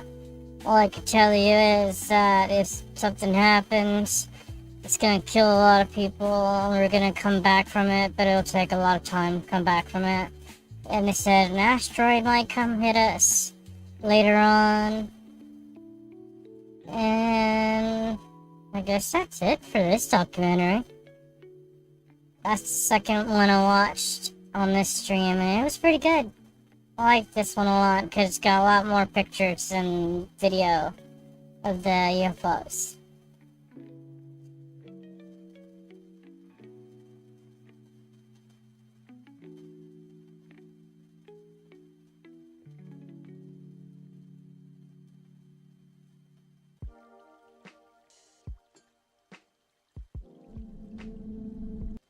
So, I don't know if it'll let me play this one or not. It might kick it off the stream, I don't know. It might interrupt the stream, but it's called... I asked a captured alien what happens after humans die. Encounter archives. What if the question of what happens after death has already been answered? That's a fucking tall gray, isn't it? Well, you can't really see it because my picture's in the way, but he's tall. Just not by humans. He's like what a if something red that skull? isn't from this world has been watching us die for thousands of years and knows exactly what comes next? I wasn't looking for answers about the afterlife. I was a military guard assigned to a facility that doesn't exist on any map. I wonder if this is... I don't think this is real. I think it's one of those story time kind of deals. Sometimes they make a lot of stories. And people make the videos like this and they read it. Guarding something. So the other stuff was possibly real. This is not. This is probably not I real. wasn't supposed to think about too much. My job was to stand watch, follow orders, and never ask questions that weren't written on a briefing sheet. The thing inside that room wasn't violent, and it wasn't hostile.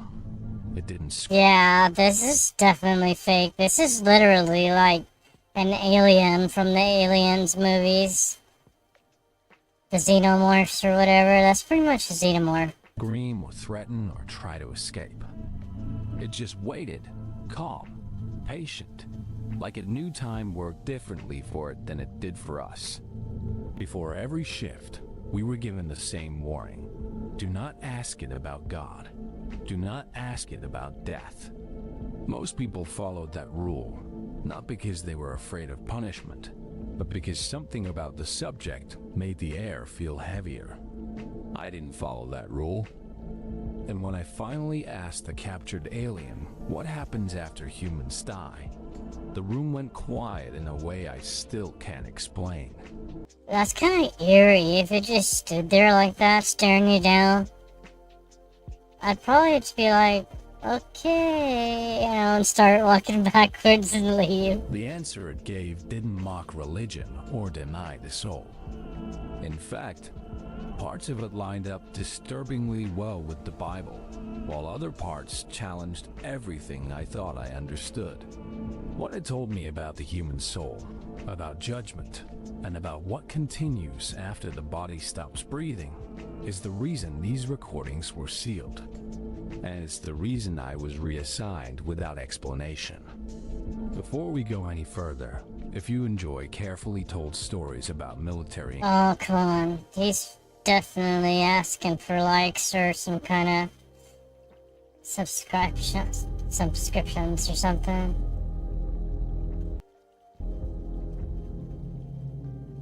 The facility wasn't marked on any map, and there was nothing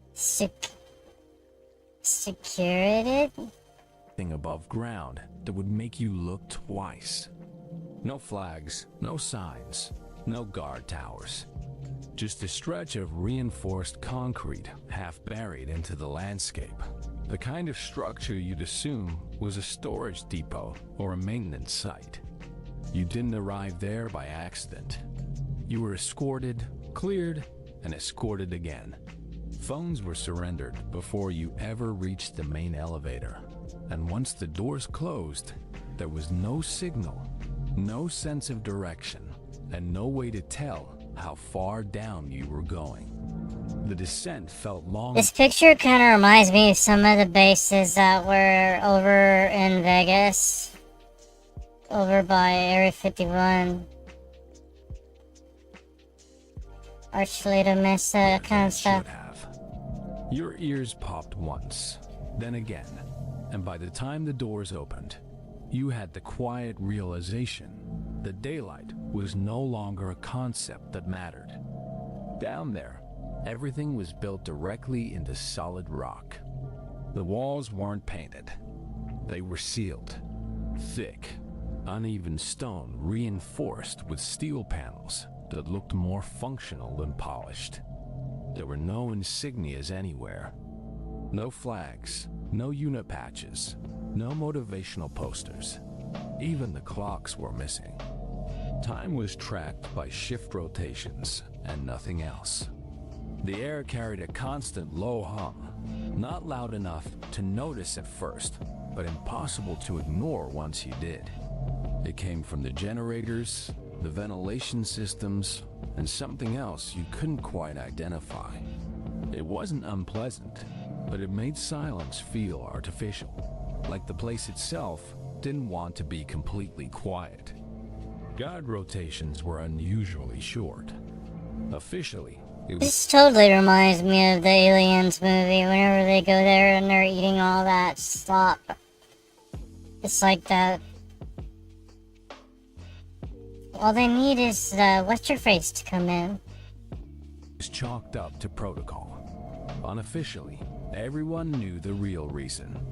People didn't last long down there. Some guards reported nausea after a few shifts.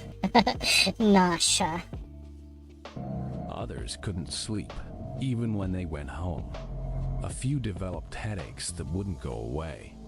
Nobody talked about fear, because there was nothing obvious to be afraid of. Hope I don't get nausea. Was there all the same. It crept in quietly. You'd notice it when someone asked to swap shifts without a clear reason, or when a seasoned soldier suddenly requested reassignment after years of service. Medical staff logged the symptoms, but no conclusions were ever shared. The containment room itself was almost disappointingly plain. A rectangular chamber surrounded by thick glass, slightly tinted with soft, dim lighting that never changed. No chains, no restraints bolted to the floor. The entity inside wasn't pinned down or suspended or drugged into submission. It stood there on its own, upright and still, as if restraint had never been necessary. What's he doing? Just standing there waiting for somebody to come set him free? He's not doing much or anything. It's like he's just waiting for a chance to get free. There were no signs of struggle on the walls. No damage, no claw marks or impact scars. The room was clean, sterile, and calm to the point of discomfort. You could stand there for hours and nothing would happen. And somehow, that made it worse. Behind the glass was the observation area. narrow and quiet, with a few chairs bolted to the floor and recording equipment mounted into the walls. When you stood there, you always had this strange feeling that you were the one being examined. Yeah, this is going really slow. Let me fast forward that. Alien looked at me, I didn't know what to think. I was like, what the fuck's this? Blah, blah, blah, blah. I went to go eat something, saw some guy in the hallway. Came back to the alien, he was like, hey bro, set me free. So I tried to set him free. And then we went over here to the other side of the building, and then they put him in another cage, and then he said, bro, set me free again. And then I got fired at the end. That's just a bit. No, I'm just kidding, I made that all up. For the sake of time, because I'm getting a little tired. Definitely getting a little tired. I'm thinking I'm gonna call it a stream, but before I do that, I want to do this.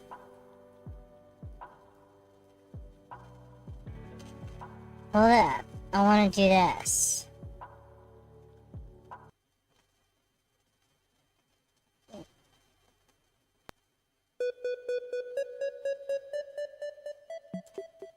Watch this.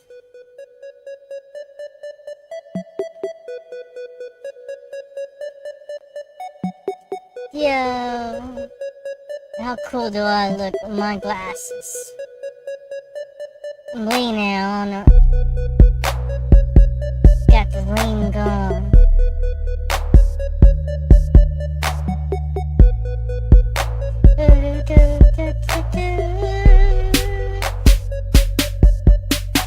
I want to thank everybody for coming tonight. I really appreciate it. I had a lot of fun.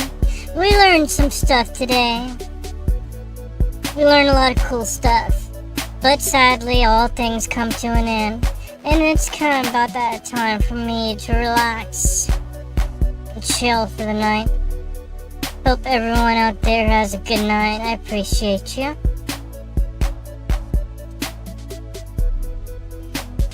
Come join me next time. I do play some games, and I do other streams from time to time. Anyway, I'm gonna go ahead and head out. I'll see you guys on the next one. Take it easy.